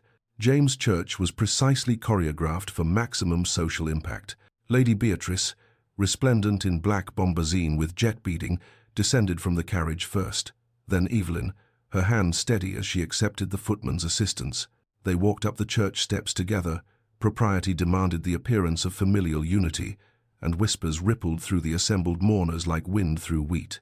"Is that truly the Harrow girl? She looks so different. No, wait, she looks the same, but somehow. I heard she's been running some sort of charity school in Cornwall." How provincial! Evelyn heard every word. 5 years ago, they would have destroyed her. Now they simply confirmed what she already knew. London society remained exactly as shallow as she remembered. She kept her spine straight, her expression composed, and followed Beatrice down the aisle to the front pew reserved for family. Adrian had arrived early, positioning himself toward the back of the church, partially obscured by a pillar. He told himself he was here to pay respects to Lord Harrow, a man he'd met perhaps twice in his life, with whom he'd exchanged perhaps a dozen words total. The lie was transparent even to himself. He was here to see her. When Evelyn entered, he catalogued every detail with the desperate attention of a drowning man grasping at flotsam, the straight spine that spoke of inner strength rather than rigid propriety, the quiet dignity in her movements, the way she didn't flinch under society's scrutiny, didn't shrink or apologize for occupying space. She had become magnificent. "Blackwell," Lord Henry's voice made him start. "Didn't expect to find you lurking in corners. That's not your usual style." Adrian turned to find his friend regarding him with knowing eyes. "Simply arrived early." Henry's gaze followed Adrian's to where Evelyn sat in the front pew. "That's the Harrow girl, isn't it? Hardly recognize her. She's got rather a presence about her now." "Does she?" Adrian said flatly. "You've noticed it too, then? Interesting." Henry settled into the pew beside him. This should be an intriguing service. He had no idea how right he was. The service began with traditional elements, the vicar's eulogy emphasizing Lord Harrow's largely fabricated virtues, hymns sung by a congregation that had never known the deceased, the drone of familiar prayers that provided comfort through their very familiarity. Evelyn sat beside Beatrice in the front pew, her expression serene but distant, as if she were present in body, but her mind occupied some other, more meaningful space. Adrian couldn't take his eyes off her. Then the vicar announced, "Lord Harrow's daughter, Lady Evelyn, has prepared some words of remembrance." Beatrice's head whipped toward Evelyn, shock poorly concealed. Her hand shot out to grasp Evelyn's wrist, her whisper urgent and carrying. "You can't possibly. It's inappropriate. Women don't speak at." Evelyn gently but firmly removed Beatrice's hand from her arm. Without a word, she rose and moved to the lectern with calm purpose. The congregation shifted, uncertain. This was irregular, unseemly. Women didn't deliver eulogies, didn't address assemblies, didn't claim public voice in matters of consequence. Evelyn stood before them, before all of London society, and began to speak. "My father was not a perfect man," she said, her voice clear and steady. "I do not stand before you to claim otherwise." A ripple of shock moved through the church. Society eulogies were meant to be glowing fabrications, careful constructions that elevated the deceased beyond the reality of their actual lives. Honesty was almost scandalous. "He was a man of his time and class," Evelyn continued, "with all the limitations that implies. He taught me, though perhaps not in the way he intended, that worth must be self-determined, not assigned by others." Adrian's hands gripped the pew in front of him until his knuckles went white. "I learned from his absence to value presence," Evelyn said, her eyes scanning the congregation with calm assessment. "From his silence to value voice. From his inability to see me clearly to see myself with clarity." Every word felt aimed at Adrian personally, though she never looked in his direction. He wanted to stand up, to shout that he understood, that he saw her now, that he'd been catastrophically wrong. He remained frozen, unable to move. "But I also learned that exile can be education." Evelyn's voice softened slightly. "That dismissal can be freedom, that being forgotten by society can mean being remembered by oneself." Her gaze swept across the assembled elite, touching briefly on faces that had mocked her, dismissed her, found her unworthy of notice. "Many of you have not thought of me in years. I suspect some don't remember me at all." A small smile touched her lips. "I assure you, the feeling is mutual." Somewhere in the middle pews, Lady Thornbury made a small sound of outrage. "My father gave me life," Evelyn concluded, "and for that I'm grateful. What I've done with that life has been entirely my own. I hope, in his own way, he might have been proud of the woman his daughter became, not despite his neglect, but because of my refusal to be defined by it." She returned to her seat in silence so complete that the rustle of her skirts seemed deafening. The vicar, clearly uncertain how to proceed after such an unprecedented address, cleared his throat and moved hurriedly into the closing prayers. After the service, a receiving line formed outside the church, a social ritual as choreographed as a dance. Evelyn stood with Beatrice, accepting condolences with grace that most attendees found unsettling, precisely because it was genuine rather than performed. "So sorry for your loss, my dear," Lady Pemberton gushed, her eyes sharp with curiosity. "And we're all simply fascinated by your school endeavor. How quaint." "Educational empowerment for women is many things, Lady Pemberton," Evelyn replied with a smile. "Quaint is not among them." Lady Pemberton blinked, uncertain whether she'd been insulted. Cecilia Thornbury approached with her mother, both wearing expressions of poorly concealed disdain. "You've become quite bold, Evelyn," Cecilia said. "Cornwall has made you rather outspoken." "Cornwall didn't make me anything, Cecilia," Evelyn responded calmly. "It simply removed the impediments to becoming myself." The younger woman's mouth opened, then closed. She had no response to someone who refused to play by the established rules of social combat. As the crowd thinned, Evelyn saw him approaching. Adrian Blackwell moved through the dispersing mourners with the careful determination of someone who had rehearsed this moment 1,000 times and still felt wholly unprepared. Mrs. Wren had stepped away to speak with the vicar. Evelyn stood alone on the church steps, and she didn't flee, didn't look away. She simply waited with that calm that Adrian was beginning to realize was her greatest strength. "Lady Evelyn," his voice came out rougher than intended, "your words today were remarkable." "Were they?" She tilted her head slightly. "I simply spoke honestly. Perhaps that's remarkable in this context." The gentle barb landed precisely where she'd aimed it. Adrian flinched. "I deserved that. Did you?" Evelyn's expression remained neutral. "I wasn't thinking of you when I said it, Your Grace." That hurt worse than any deliberate cruelty could have. He pushed forward, desperate to say something that mattered. "I wanted to tell you. I've thought about. That is to say, I owe you." "Your Grace," Evelyn interrupted gently. "Whatever you think you owe me, I release you from the debt. I hold no grudge against you." "But you should," Adrian said, desperation creeping into his voice. "I was unconscionably cruel. I stood by while you were humiliated, banished, treated as—" "Yes," Evelyn agreed simply. "You were, and yes, you did. But my healing cannot come from your guilt, nor my peace from your apology. I've built a life I'm proud of. What you did or didn't do 5 years ago no longer has power over me." Adrian felt something break inside his chest. "It has power over me," he whispered. "Every day, every hour, I see your face that night, and I cannot escape what I've done." For the first time in the conversation, Evelyn truly looked at him, really looked, her grey-blue eyes searching his face with an assessment that felt like being laid bare. What she saw made her voice soften slightly. "Then perhaps you should examine why you did it, Your Grace. Not for my benefit, but for your own." Before he could respond, a familiar poisonous voice interrupted. "Your Grace, how kind of you to attend." Lady Beatrice appeared with perfectly timed malice. "Evelyn, We mustn't monopolize the Duke's time with our provincial concerns. Adrian surprised himself by responding immediately. Lady Evelyn's concerns are anything but provincial, Lady Beatrice. Her educational work in Cornwall has garnered significant respect. Beatrice's expression flickered with shock. The Duke of Blackwell defending her dismissed stepdaughter was entirely outside the expected script.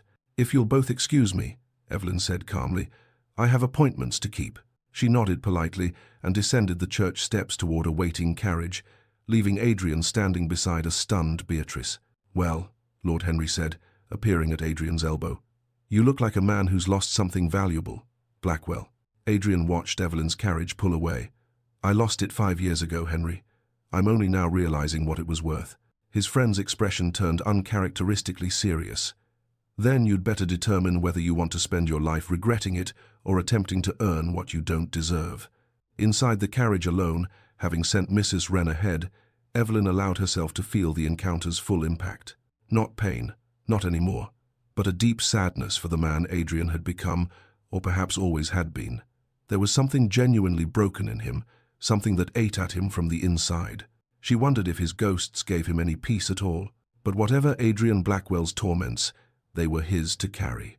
She had come to London to prove she'd survived, to honor her father in the only way she could, with honesty. She'd done that. Tomorrow, she would visit the British Museum, perhaps a gallery. Then she would return to Cornwall within the week. There was no room in her life for a duke's belated regrets.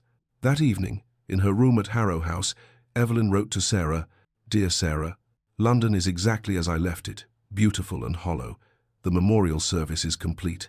I spoke honestly about my father, and I believe he would have understood, if not approved. I find myself profoundly grateful for my real life, far from here, for students who value learning over fashion, for purpose over position, for substance over show. I will return home soon. With affection, Miss Evelyn." Across London, in his study at Blackwell House, Adrian pulled out the locked drawer. Inside lay 5 years of secret penance, newspaper clippings about Street Morwen School, investigation reports tracking Evelyn's welfare, copies of bank drafts sent anonymously to fund her work, evidence of care too cowardly to show its face. It meant nothing. She didn't know, and even if she knew, she wouldn't care. She'd made that abundantly clear. He couldn't let her leave London without understanding, without seeing that he was capable of change, not through words, which had always failed him, but through actions. He pulled out fresh paper and began writing. Not to Evelyn, but to his solicitor. "I wish to make a public donation to Street Morwen School for Women in Cornwall in the amount of £1,000. The donation is to be attributed to me personally, with my full support and endorsement of Lady Evelyn Harrow's educational work made known." If she would not accept his words, perhaps she would be forced to acknowledge his actions. It was a beginning, however inadequate, and Adrian Blackwell was running out of time. Chapter 6. Revelations and Rivals. The morning after the memorial, Evelyn sat at the small desk in her guest room at Harrow House, planning the remainder of her London visit. 3 more days, the British Museum, Hatchard's bookshop again, perhaps the National Gallery, and then she would return to Cornwall and the life that actually mattered. The Morning Post arrived with her breakfast tray. Among the formal condolence cards was a letter bearing the Penrith postmark. She recognized Mrs. Alcott's handwriting immediately. "Dearest Evelyn, the most extraordinary news. Yesterday, a solicitor arrived from London with legal documents and a bank draft. A benefactor has made an enormous donation to Street Morwen School, £1,000, and not anonymously this time. The donation comes from His Grace, the Duke of Blackwell, with his full public endorsement of your educational work. The entire village is astounded. I confess I am as well. Do you know this gentleman? Has he some connection to your work? Write soon. We are all eager to understand. Your friend, Mrs. Alcott." Evelyn read the letter 3 times, each reading bringing fresh waves of conflicting emotion. Adrian, the Duke of Blackwell. He'd made a public donation? Her mind raced backward through the years. The anonymous quarterly donations that had funded the school's expansion, they'd started arriving 6 months after her exile. For 3 years, substantial sums with no attribution, only a London postmark. Had it been him all along? And if so, why secretly for years, and why publicly now? Gratitude warred with suspicion in her chest. The money had been essential to the school's success, had helped dozens of women transform their lives. Did his motivation even matter if the result was good? But she couldn't shake the feeling that this public gesture, coming just days after their reunion, was calculated, an attempt to buy something, forgiveness, perhaps, or her attention. She wouldn't allow herself to be bought. Within an hour, Evelyn had composed a brief note and dispatched a footman to Blackwell House. "Your Grace, I require an audience at your earliest convenience to discuss certain financial matters pertaining to my school. Lady Evelyn Harrow." The response arrived before noon, written in strong, slightly unsteady script. "Lady Evelyn, I am at your disposal. Would 3 o'clock this afternoon be acceptable?" Blackwell, Mrs. Wren, who had been tidying the room when the reply arrived, frowned with concern. "Are you certain this is wise, miss? Men like that don't change their natures." "I'm not going to determine if he's changed," Evelyn replied, already preparing for the visit. "I'm going to discover the truth about these donations. Truth and men like the Duke rarely occupy the same room, in my experience. Then I shall provide the truth myself, and see how he responds to it." Blackwell House in Mayfair was everything Harrow House was not: imposing, palatial, speaking of wealth accumulated over centuries rather than mere generations. A butler so dignified he might have been carved from marble showed Evelyn through corridors lined with ancestral portraits to a private study on the second floor. Adrian stood when she entered, dismissing the butler with a gesture. For a duke accustomed to complete composure, he looked visibly unsettled, his cravat slightly askew, his hair suggesting he'd run his hands through it repeatedly. The study itself was aggressively masculine: dark wood paneling, leather chairs, floor-to-ceiling bookshelves, hunting trophies mounted on walls. Family portraits gazed down with expressions of aristocratic certainty. This was a room designed to intimidate. Evelyn refused to be intimidated. "How long have you been funding my school, Your Grace?" She dispensed with pleasantries entirely. Adrian's throat worked as he swallowed.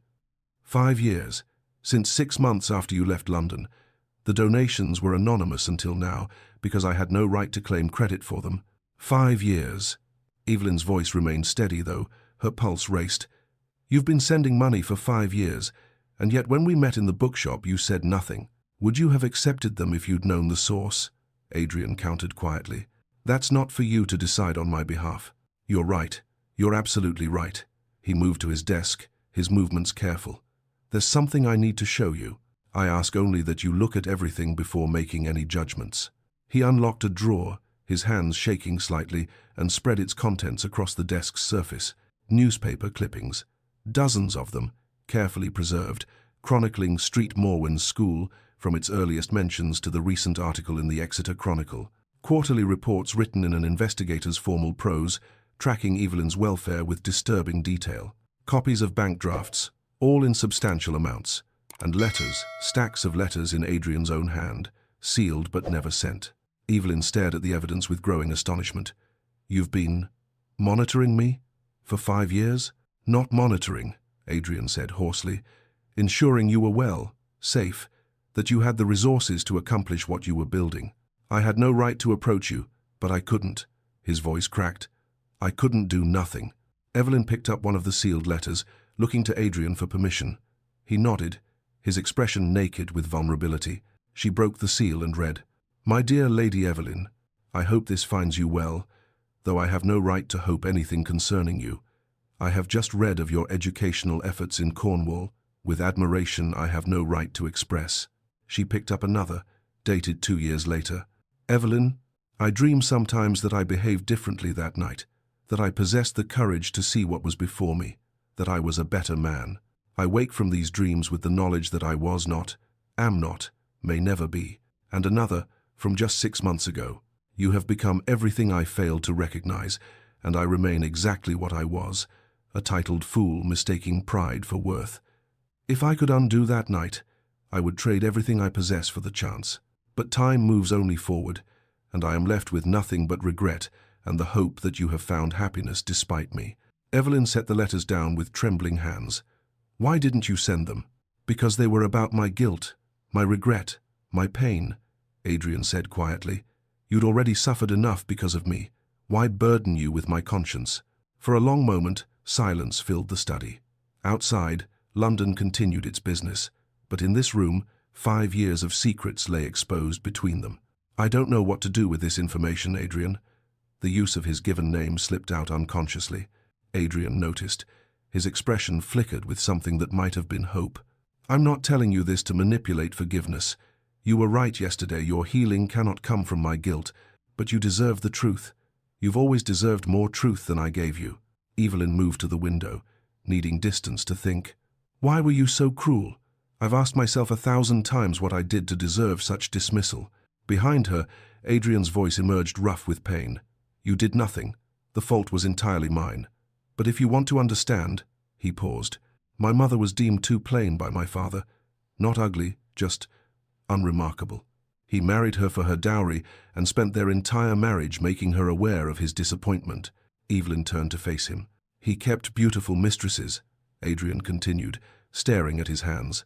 Paraded them through our home while my mother withered in the country, deemed unfit for society. She died when I was 15, lonely and forgotten. I watched my father destroy a good woman because society mocked her appearance. So you convinced yourself that marrying for beauty would prevent that fate, Evelyn said slowly, understanding dawning. Instead, I became him. Adrian's voice broke. I destroyed someone kind because I was terrified of appearing weak. I projected my father's cruelty onto you because you reminded me of my mother, good, gentle, overlooked. And I couldn't bear to be the man who valued those things when the world deemed them worthless. Evelyn felt something in her chest crack, not break, but shift.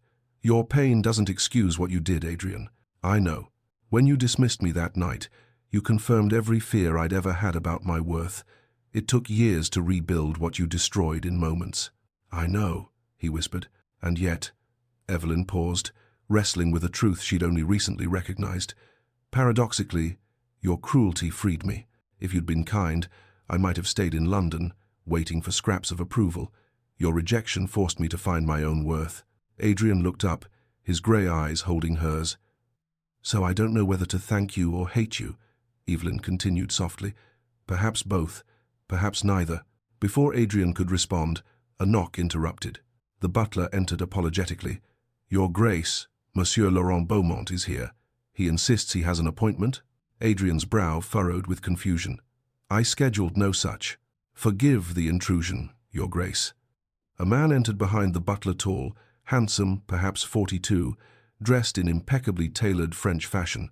His warm brown eyes found Evelyn immediately, and his face lit with genuine pleasure. Lady Evelyn, what a delightful surprise. Monsieur Beaumont. Evelyn couldn't help but smile. I didn't expect to see you in London. Adrian's eyes darted between them, his jaw tightening. You two are acquainted? I had the pleasure of meeting Lady Evelyn 3 months ago in Exeter, Laurent said smoothly, his English accented but perfect. At the gallery exhibition of her remarkable paintings, he turned to Evelyn, his attention complete and flattering. I've come to London specifically to propose that you exhibit your Unseen series here, in a proper London gallery. Your work deserves metropolitan recognition. That's very kind. But I've also come, Laurent continued, his voice dropping to a more intimate register, if I may be bold, to continue our conversation about my other proposal. Adrian's hands clenched at his sides. Other proposal? Evelyn felt heat rise to her cheeks. Monsieur Beaumont has suggested I consider expanding the school's reach to France. He's offered to help establish sister institutions in Paris and Lyon. Lady Evelyn's vision for women's education is revolutionary, Laurent explained, his admiration obvious. I've been trying to convince her that Cornwall, while charming, limits her potential impact. Imagine what she could accomplish with proper resources and reach. For the first time, Adrian confronted something worse than Evelyn's indifference, the real possibility of losing her to someone else, to a man who valued what Adrian had failed to see. Monsieur Beaumont, I appreciate your confidence, Evelyn said carefully, but I've not yet decided. Of course, no pressure. Laurent's smile was warm, genuine. I simply hope to discuss possibilities over dinner this evening, if you're available. Adrian couldn't help himself. Lady Evelyn has had a difficult few days. Perhaps she requires rest rather than social engagements. Evelyn's eyes cooled as she turned to him. I'm quite capable of managing my own schedule, Your Grace. Laurent, clearly perceiving the tension, maintained his pleasant expression. Your Grace, I assure you my intentions toward Lady Evelyn are entirely honorable. I admire her work immensely. The contrast was devastating. Laurent's uncomplicated respect for Evelyn as an intellectual equal stood in sharp relief against Adrian's history of dismissal. "I would be delighted to join you for dinner, Monsieur Beaumont," Evelyn said. "Shall we say 7 o'clock? Perfect. I'll collect you from Harrow House." Laurent bowed to both of them. "Your Grace, Lady Evelyn." Until this evening, he departed, leaving silence in his wake. "You're dining with him?" Adrian's control was slipping. "You've known him 3 months?" "Yes," Evelyn's voice was crisp.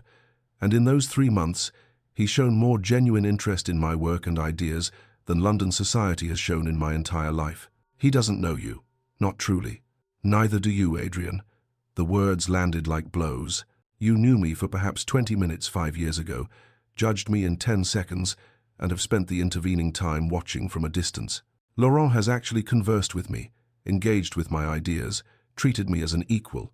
"I know I have no right to ask," Adrian said desperately, "but please give me a chance to truly know you now, not the girl I dismissed, but the woman you've become." Evelyn studied him for a long moment. "I came to your home today seeking truth about the donations. I've received more truth than I expected, but truth about the past doesn't guarantee anything about the future. Then let me prove myself.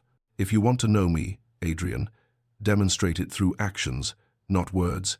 Show me the man you claim you've become. Prove that you've changed, not because I've returned, but because you genuinely transformed during my absence." "How?" The question was raw, vulnerable. "How do I prove that?"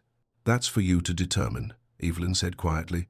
"I will not provide a roadmap for your redemption."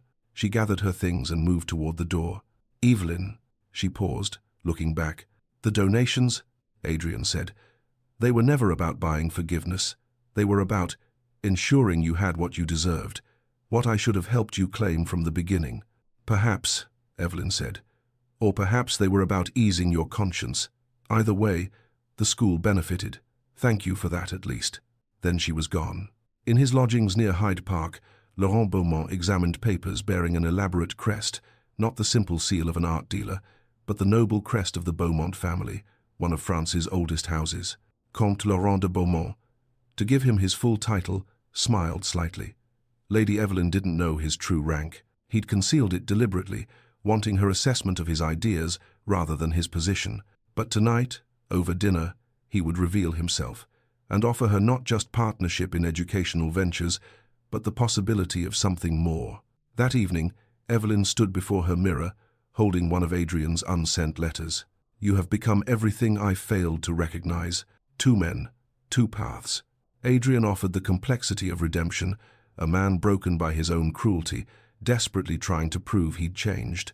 The risk of that path was enormous. Could people truly transform, or only claim to? Laurent offered uncomplicated respect, genuine opportunity, the chance to expand her work beyond Cornwall's borders. Safe, simple, valued. Why risk pain with Adrian when Laurent provided everything she'd ever wanted without the weight of past wounds? But even as she thought it, her eyes returned to the letter in her hands. London had become unexpectedly complicated. The past refused to stay buried, and the future offered more choices than she'd anticipated. By evening, those choices would become even more complex.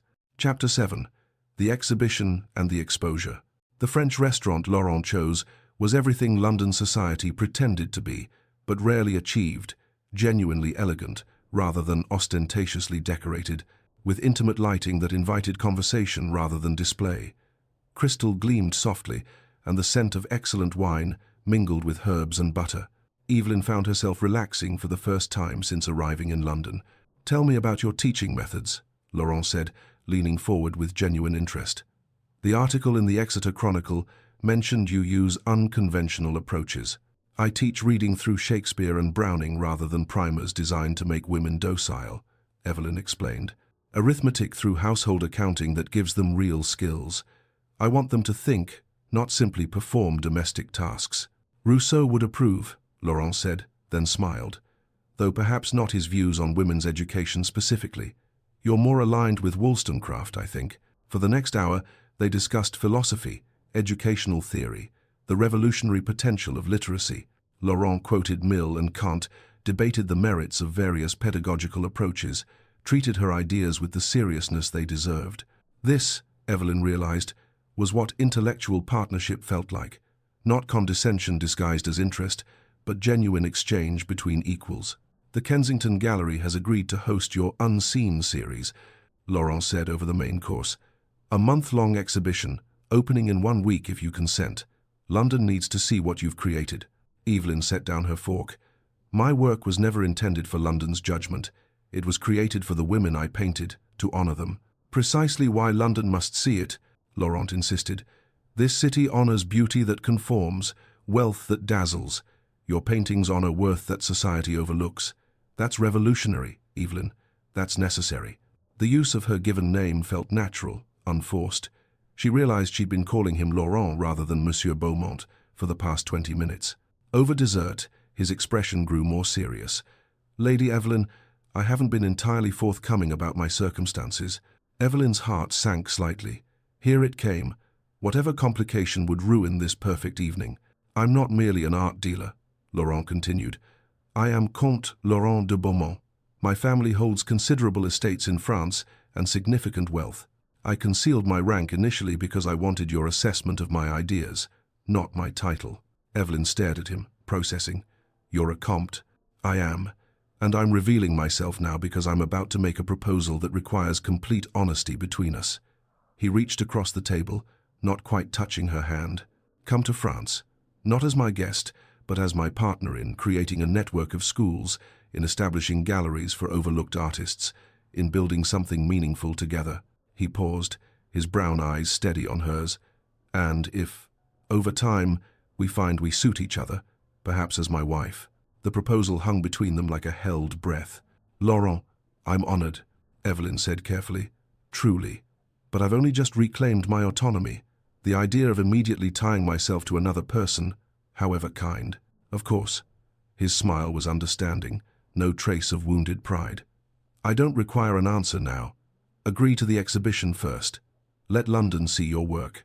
Then decide about France, about partnership, about everything else. You're very patient. I'm very certain, Laurent corrected gently. I offer you respect, Evelyn. Uncomplicated, genuine respect.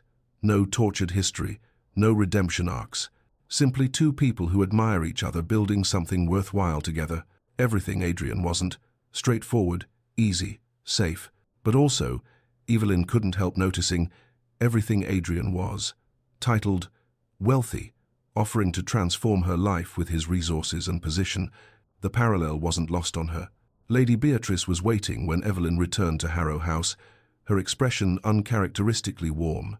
You're looking flushed, dear. Did you have a pleasant evening? Every instinct Evelyn had developed over years of Beatrice's cruelty screamed, warning.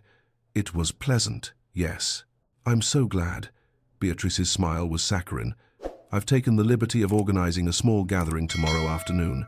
Just a few close friends. I thought it might be nice to properly reintroduce you to society. I appreciate the thought, but I'm not interested in... Oh, but I've already sent the invitations, Beatrice interrupted smoothly. It would be terribly awkward to cancel now. Besides, the Duke of Blackwell specifically accepted. Evelyn's spine stiffened. You invited the Duke? He's been so generous to your little school. It would be rude not to include him. Beatrice's eyes glittered with malice, poorly disguised as innocence. 3 o'clock tomorrow. Do wear something appropriate. She swept from the room, leaving Evelyn with the certainty that she'd just been maneuvered into a trap. Across London, Adrian spent a sleepless night at his desk. If Evelyn wanted actions rather than words, he would provide them. By dawn, he drafted 3 documents that would irrevocably change his relationship with London society. The first was a letter to the Times. I write to publicly endorse Street Morwen School for Women in Cornwall, under the direction of Lady Evelyn Harrow. Her innovative educational methods demonstrate what can be accomplished when we invest in the intellectual development of all citizens, regardless of gender or class. I call upon my fellow lords to support similar initiatives across England. The second was a series of letters to parliamentary allies, using his political influence to propose legislation supporting female literacy programs. The third was personal, a decision to attend Beatrice's gathering and publicly demonstrate his changed perspective before the very society that had watched him dismiss Evelyn. You're playing with fire, Blackwell, Lord Henry warned when Adrian explained his plans over breakfast. Society doesn't forgive men who contradict their previous positions. Then let them condemn me. Adrian said quietly. I've spent 5 years being what they expected. It's gained me nothing but emptiness. The afternoon gathering at Harrow House assembled like a tribunal. 20 guests crowded the drawing room, all members of the elite circle that had witnessed Evelyn's original humiliation. Lady Thornbury and Cecilia claimed the best seats. Lord Henry and his wife positioned themselves near the windows. Various other lords and ladies arranged themselves with the careful attention to hierarchy that London society had perfected over centuries. And, conspicuously, near the fireplace, stood the Duke of Blackwell. When Evelyn descended the stairs in afternoon dress of deep amber, simple but striking against her colouring, every eye turned. The whispers began immediately. She does carry herself better than she used to. Still plain, though, wouldn't you say? I heard the Comte de Beaumont is courting her. Can you imagine? Beatrice played the doting stepmother with theatrical perfection.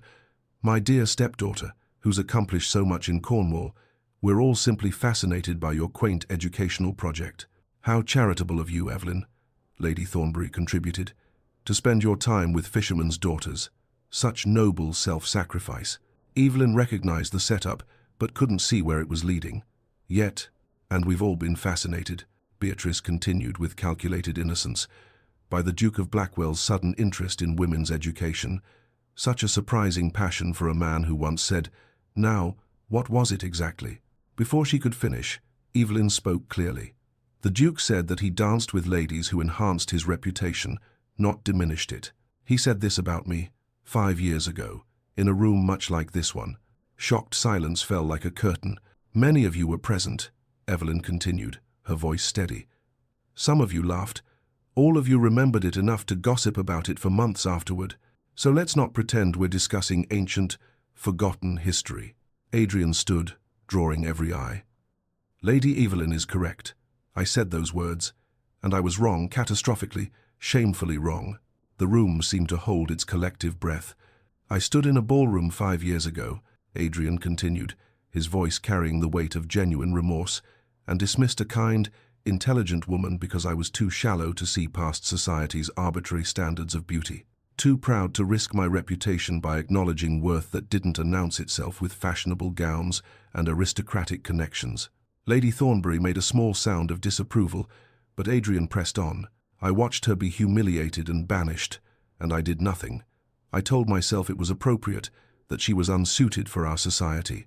The truth is that I was unsuited for anyone's society, too cowardly to defend the vulnerable, too concerned with my own standing to risk it for decency. He turned to face Evelyn directly. Lady Evelyn has built schools, educated hundreds of women, created art that honors human dignity.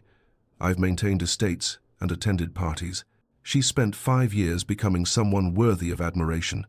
I've spent 5 years regretting that I failed to be someone worthy of her regard. His gaze swept across the assembled society. So judge me, if you will. Gossip about the Duke, who publicly admitted fault. But know this, if you mock Lady Evelyn now, you mock someone who has accomplished more genuine good than everyone in this room combined. The silence stretched. Then Lord Henry began to clap, slowly at first, then with genuine enthusiasm. Blackwell speaks truth. I was there that night. We were all cruel. Lady Evelyn deserved better than our contempt. How dramatic, Lady Thornbury sniffed. Surely we're all overthinking a minor social incident from years ago. It wasn't minor to Lady Evelyn, Mother, Cecilia said quietly, surprising everyone in the room, perhaps herself most of all. We were horrid to her. I was horrid to her. Beatrice, seeing her carefully orchestrated humiliation transforming into Adrian's redemption, unleashed her venom. How touching, Your Grace. Though one wonders if your sudden conscience is motivated by genuine remorse or by the fact that my stepdaughter has attracted the attention of a French comte. Perhaps you're less interested in making amends and more interested in preventing competition. To Evelyn's own surprise, she found herself defending Adrian. His Grace's motives are his own, Lady Beatrice, but his actions funding educational initiatives, advocating publicly for women's opportunities, speak more clearly than speculation. From the corner of the room, a tremulous voice interrupted. Lady Beatrice, perhaps we should discuss why you were so eager to banish Lady Evelyn 5 years ago. All eyes turned to Miss Henrietta Walsh, Lady Thornbury's pale companion, who looked terrified but determined. I'm sure I don't know what you mean, Beatrice said sharply. I was employed in the Harrow household 5 years ago, Henrietta continued, her voice growing stronger. I overheard conversations between you and Lord Ashford, the affair you were conducting. You feared Lady Evelyn might innocently reveal something, so you orchestrated her exile. That's a lie. Beatrice's composure cracked. I heard the rumors too, another guest, Mrs. Peters admitted reluctantly. We all suppressed them out of courtesy, but Lord Ashford was quite indiscreet before his death. The room turned on Beatrice like a pack scenting blood. A widow having an affair was scandalous. Orchestrating a stepdaughter's banishment to conceal it was unforgivable. One by one, guests made excuses and departed, distancing themselves from Beatrice's toxic reputation with the ruthless efficiency London society had perfected. Within 20 minutes, only Adrian and Evelyn remained. Beatrice had fled to her chambers, her social standing in ruins. I didn't want this, Evelyn said quietly, sinking into a chair. I didn't come to London seeking revenge. Perhaps justice finds its own way, Adrian offered. Evelyn looked at him with tired eyes. Was Beatrice right? Are you motivated by competition with Laurent? Adrian moved to sit across from her, maintaining respectful distance. Jealousy? Yes. I won't pretend I'm not jealous of a man who had the sense to value you from the beginning. But that's not why I spoke today. I spoke because I've been a coward for 5 years, and I'm trying, perhaps failing, but trying to be better. A knock interrupted. A messenger handed Evelyn a note. She read it, her expression unreadable. The Kensington Gallery exhibition opens in 3 days. Laurent has arranged everything. Will you do it? Adrian asked. I don't know. It means exposing my most vulnerable work to the society that rejected me. Let me attend, Adrian said suddenly. Not as a suitor, not to compete with Beaumont, but as someone who wants to support your work. You're under no obligation to acknowledge me, speak to me, or even notice my presence. But let me be there. Evelyn studied him for a long moment. The exhibition isn't about you, Adrian. It's about the women I painted, the work I've built. If you attend, remember that. I will. That evening, Evelyn stood at her window watching London's lights flicker in the gathering dusk. 2 men wanted her. Society had turned its vicious attention to Beatrice instead of her. And in 3 days, her art, her soul, really, would be displayed for judgment. The exhibition would expose more than paintings. It would reveal truths about beauty, worth, and the woman who'd been called plain. London wasn't prepared, but then again, London never was. Chapter 8. The Woman They Couldn't Forget. 3 days later, the Kensington Gallery had been transformed into something extraordinary. The walls were draped in deep blue fabric that made Evelyn's paintings luminous against the backdrop, each portrait lit to perfection. 20 works comprised the Unseen series, fishwives with weathered faces and kind eyes, teachers with ink-stained fingers and patient smiles, widows who had built businesses from grief, students whose hunger for knowledge radiated from the canvas. Each woman painted with profound dignity, capturing strength that society habitually overlooked. But in the gallery's place of honor, commanding attention the moment one entered, hung The Girl They Called Plain. Evelyn's self-portrait from 5 years ago arrested the eye with its raw vulnerability. The girl in faded lilac muslin stood half-hidden by potted palms at a ball, her grey-blue eyes holding quiet sadness, but also unmistakable dignity. Evelyn had painted her younger self with such tenderness, such compassion, that she became heartbreakingly beautiful, not despite her pain, but encompassing it. It's perfect, Laurent said, standing beside Evelyn as guests began to arrive. Everything is perfect.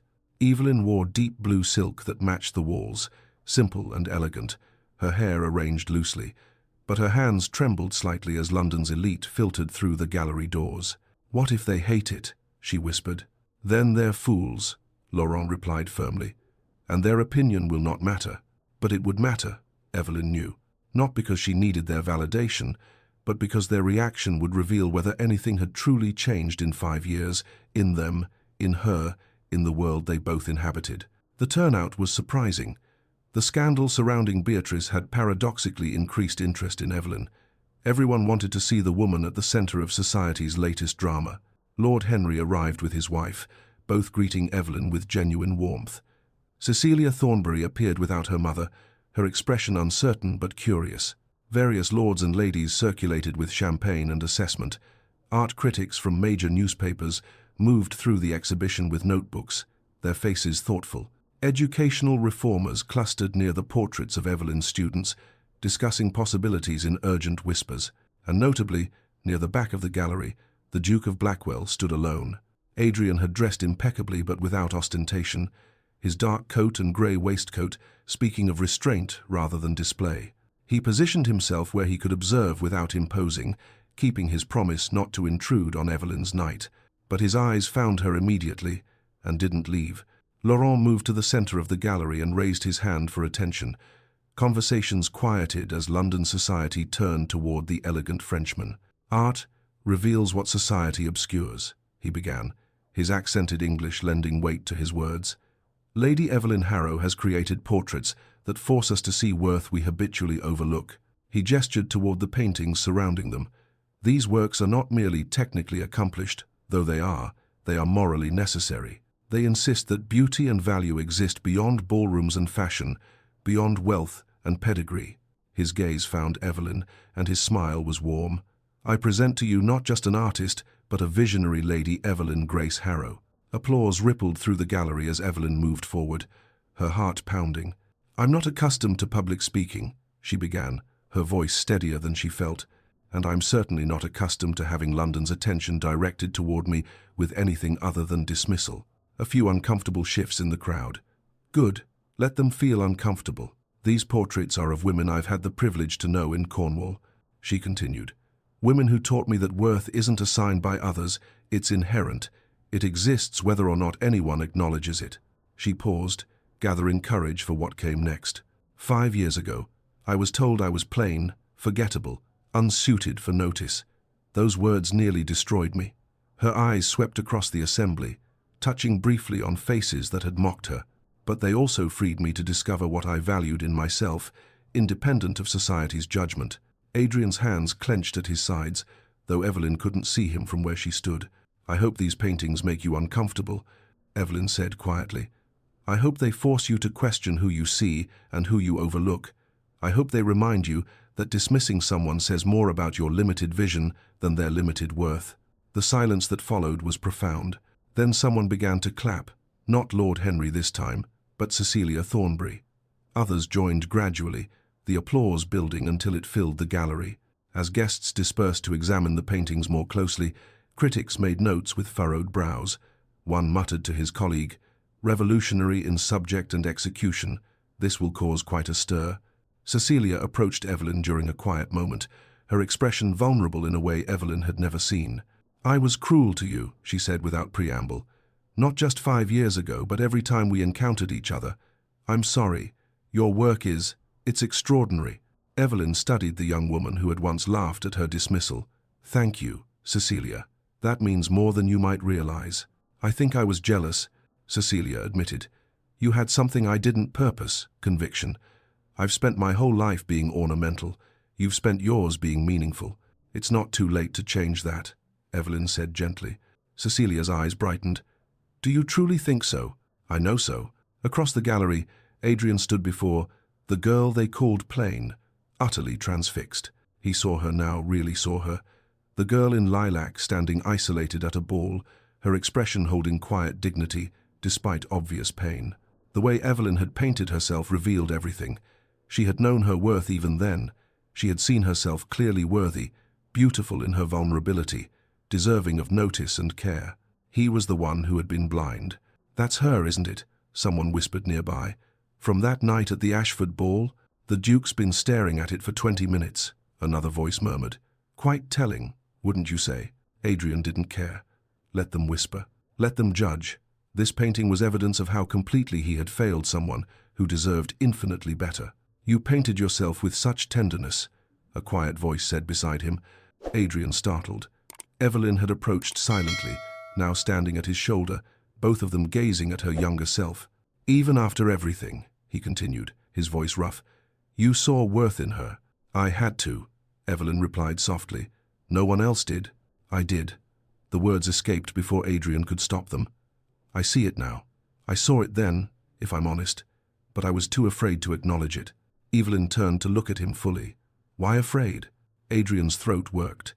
"Because if I admitted I saw worth in someone society dismissed, I'd have to question every other assumption I built my life upon. It was easier to be cruel than to be honest. Before Evelyn could respond, Laurent appeared with champagne and protective concern. "You're being monopolized, my dear," he said, his hand coming to rest at the small of Evelyn's back, proprietary but respectful. Several patrons wished to discuss commissioning work. The contrast between the two men was stark. Laurent, open and solicitous. Adrian, tortured and uncertain. "Of course," Evelyn said. "Adrian, if you'll excuse me." She allowed Laurent to guide her away, leaving Adrian alone with the portrait of the girl he'd destroyed. Midway through the evening, Laurent drew Evelyn into a quieter corner of the gallery. "The exhibition is a triumph," he said, his brown eyes warm. "London sees your talent, Evelyn, but this city will always be complicated for you. Too much history, too much pain." He took her hand gently. "Come to France with me. We'll establish schools together, create galleries for overlooked artists. You can paint, teach, build something entirely yours, without the weight of painful memories." His voice dropped lower, more intimate. "And if, in time, you find you can trust me, care for me, perhaps even love me, I would be honored. But even if not, I offer you partnership and respect." "Laurent." "I sail in 4 days," he said. "I can delay passage if you need more time, but I hope you'll say yes." Across the gallery, Adrian saw the intimate conversation, saw Laurent's earnest expression, saw Evelyn's considering posture. Panic seized him. If she left for France, he would lose any chance of proving he'd changed, of building something real with the only woman who had ever mattered. In a breach of all social protocol, Adrian moved to the center of the gallery and raised his voice. "If I might have everyone's attention, please." Conversations halted. Every eye turned to the Duke, who looked uncharacteristically disheveled, emotional rather than composed, vulnerable rather than controlled. "I want to publicly acknowledge something that should have been said 5 years ago," Adrian began, his voice carrying through the sudden silence. "Lady Evelyn Harrow is one of the most remarkable people I've ever encountered." Gasps rippled through the crowd. "I dismissed her once because I was shallow, proud, and blind to anything that didn't conform to my narrow expectations. I've spent 5 years trying to make amends from a distance because I was too cowardly to face her directly." His eyes found Evelyn's across the room. "I funded her school not out of guilt, though I have abundant guilt, but out of genuine belief in her vision. I wrote letters I never sent because I had no right to burden her with my regret. I've watched from afar as she accomplished more genuine good than I've managed in my entire privileged life." Society stood frozen, scandalized and fascinated in equal measure. "Evelyn," Adrian said, his voice breaking slightly, "I'm not asking you to forgive me. I'm not asking you to choose me over a man who's been nothing but respectful and worthy. I'm simply asking you to know that you changed me, not by returning to London, but by existing in the world as someone I failed so completely." Silence stretched like glass about to shatter. Then Lord Henry began to applaud, slowly at first, then with genuine enthusiasm. Others joined, not everyone, but enough. Laurent watched Evelyn's face carefully, seeing emotions flicker surprise, pain, something softer he couldn't quite identify. And Evelyn, standing in the center of London, society's attention, walked through the silent gallery until she stood directly before Adrian. "Adrian Blackwell," she said clearly, "you've made a spectacle of yourself." A pause. Then her mouth curved in a slight smile. "But perhaps you needed to. Perhaps we both needed this, for you to be vulnerable and for me to witness it." She took a breath. "You hurt me terribly 5 years ago. That pain was real and profound, and it changed the course of my life." Adrian's face crumpled, but Evelyn continued. "And yet, I can't entirely regret it. If you'd been kind that night, I might have married you, a girl desperate for approval, waiting on your attention. I would have been miserable, and you would have remained exactly as you were." Understanding dawned in Adrian's eyes. "These 5 years forced both of us to become people we weren't," Evelyn said. "You learned to question your assumptions. I learned to value my worth independent of anyone's validation." She turned to Laurent, her expression tender. "Laurent, you've offered me respect, opportunity, genuine partnership. These are precious gifts, and I'm honored by them. But," Laurent said gently, already knowing, "if I went to France with you now, I'd be running again. Not from cruelty this time, but from complexity, from unfinished business." Laurent nodded with understanding grace. "Then you must stay and finish it. He raised her hand to his lips. "When you're ready for France, if you're ever ready, write to me. The offer stands indefinitely." He departed with dignity, leaving Evelyn and Adrian facing each other while London society watched with bated breath. "Adrian," Evelyn said quietly, "I don't know if I can love you. Too much has happened. Too much hurt exists between us." "I know," he whispered, "but I'm willing to discover if we can build something new. Not a resurrection of what might have been 5 years ago, but something entirely different." Hope flickered in Adrian's eyes. "We start as acquaintances becoming friends," Evelyn continued. "You prove through sustained action, not grand gestures, but daily choices, that you've genuinely changed. And I remain autonomous. My school, my work, my life remain mine." "I want nothing less," Adrian said fervently. "I don't want to rescue you or complete you. I want to know you as you actually are, and, if I'm extraordinarily fortunate, earn your partnership." Evelyn extended her hand. "Then let us begin again, Adrian Blackwell." He took it carefully, as if she might shatter. Around them, applause erupted, genuine this time, celebrating not scandal but possibility. 3 months later, on a December afternoon in Cornwall, snow fell softly over Thornfield Cottage's garden. Evelyn stood among the winter roses' hardy blooms that refused to surrender to cold, and watched Adrian approach along the cliff path. He came to Cornwall every fortnight now, not to court her in traditional ways, but to participate in the school's work. He taught mathematics to advanced students, helped repair the building, treated fishermen's daughters with the same respect he showed duchesses. He had become, slowly and through sustained action, someone worth knowing. "You're early," Evelyn said as he reached her. "I couldn't stay away." Adrian's smile was tentative. "I wanted to see you." They walked along the cliffs, discussing the book she'd lent him, arguing about politics, slowly learning each other's minds and hearts. Finally, as snow dusted their shoulders, Evelyn stopped and turned to face him. "I think I might be falling in love with you," she said. "Not the Duke of Blackwell, but Adrian, the man who spent 3 months proving his character through action." Adrian's breath caught. "I've been in love with you since I saw you in Hatchard's bookshop and realized the woman I dismissed was extraordinary. But I'm more in love with you now, knowing you fully." He pulled papers from his coat. "I have something for you. Not a ring, not yet. But this." Evelyn examined the legal documents, establishing a joint trust for educational initiatives across England, funded equally by both of them. "Marry me, Evelyn," Adrian said quietly. "Not because I'm a duke or because you were once dismissed and now I'm making amends. Marry me because we can build something meaningful together, because your mind challenges mine, because I want to spend my life proving worthy of your partnership." Evelyn looked up from the papers, snow catching in her hair. "Yes, on the condition that we're equals in all things property, decisions, life. I would expect nothing less." Their kiss was tender, respectful, full of promise. Snow fell around them, and the winter roses bloomed against all odds. The wedding, held in Penrith Small Church 3 months later, was attended by fishing families and students, Lord Henry and his wife, Mrs. Wren and Mrs. Alcott, and a handful of friends. Not a society spectacle, but a genuine celebration. London gossip churned for months over the scandal of a duke marrying a woman he'd once dismissed. But Adrian and Evelyn didn't care. They were in Cornwall, building schools and lives, creating something that mattered. In her studio at Thornfield, Evelyn completed a companion piece to The Girl They Called Plain, a portrait of herself now, titled The Woman Who Knew Her Worth. Same grey-blue eyes, same light brown hair, but radiating confidence and peace. Years later, when people asked Evelyn about her extraordinary life, she would smile and say, "They said I was plain, forgettable, unsuited for notice. They were wrong. But their wrongness freed me to discover what I was always meant to be.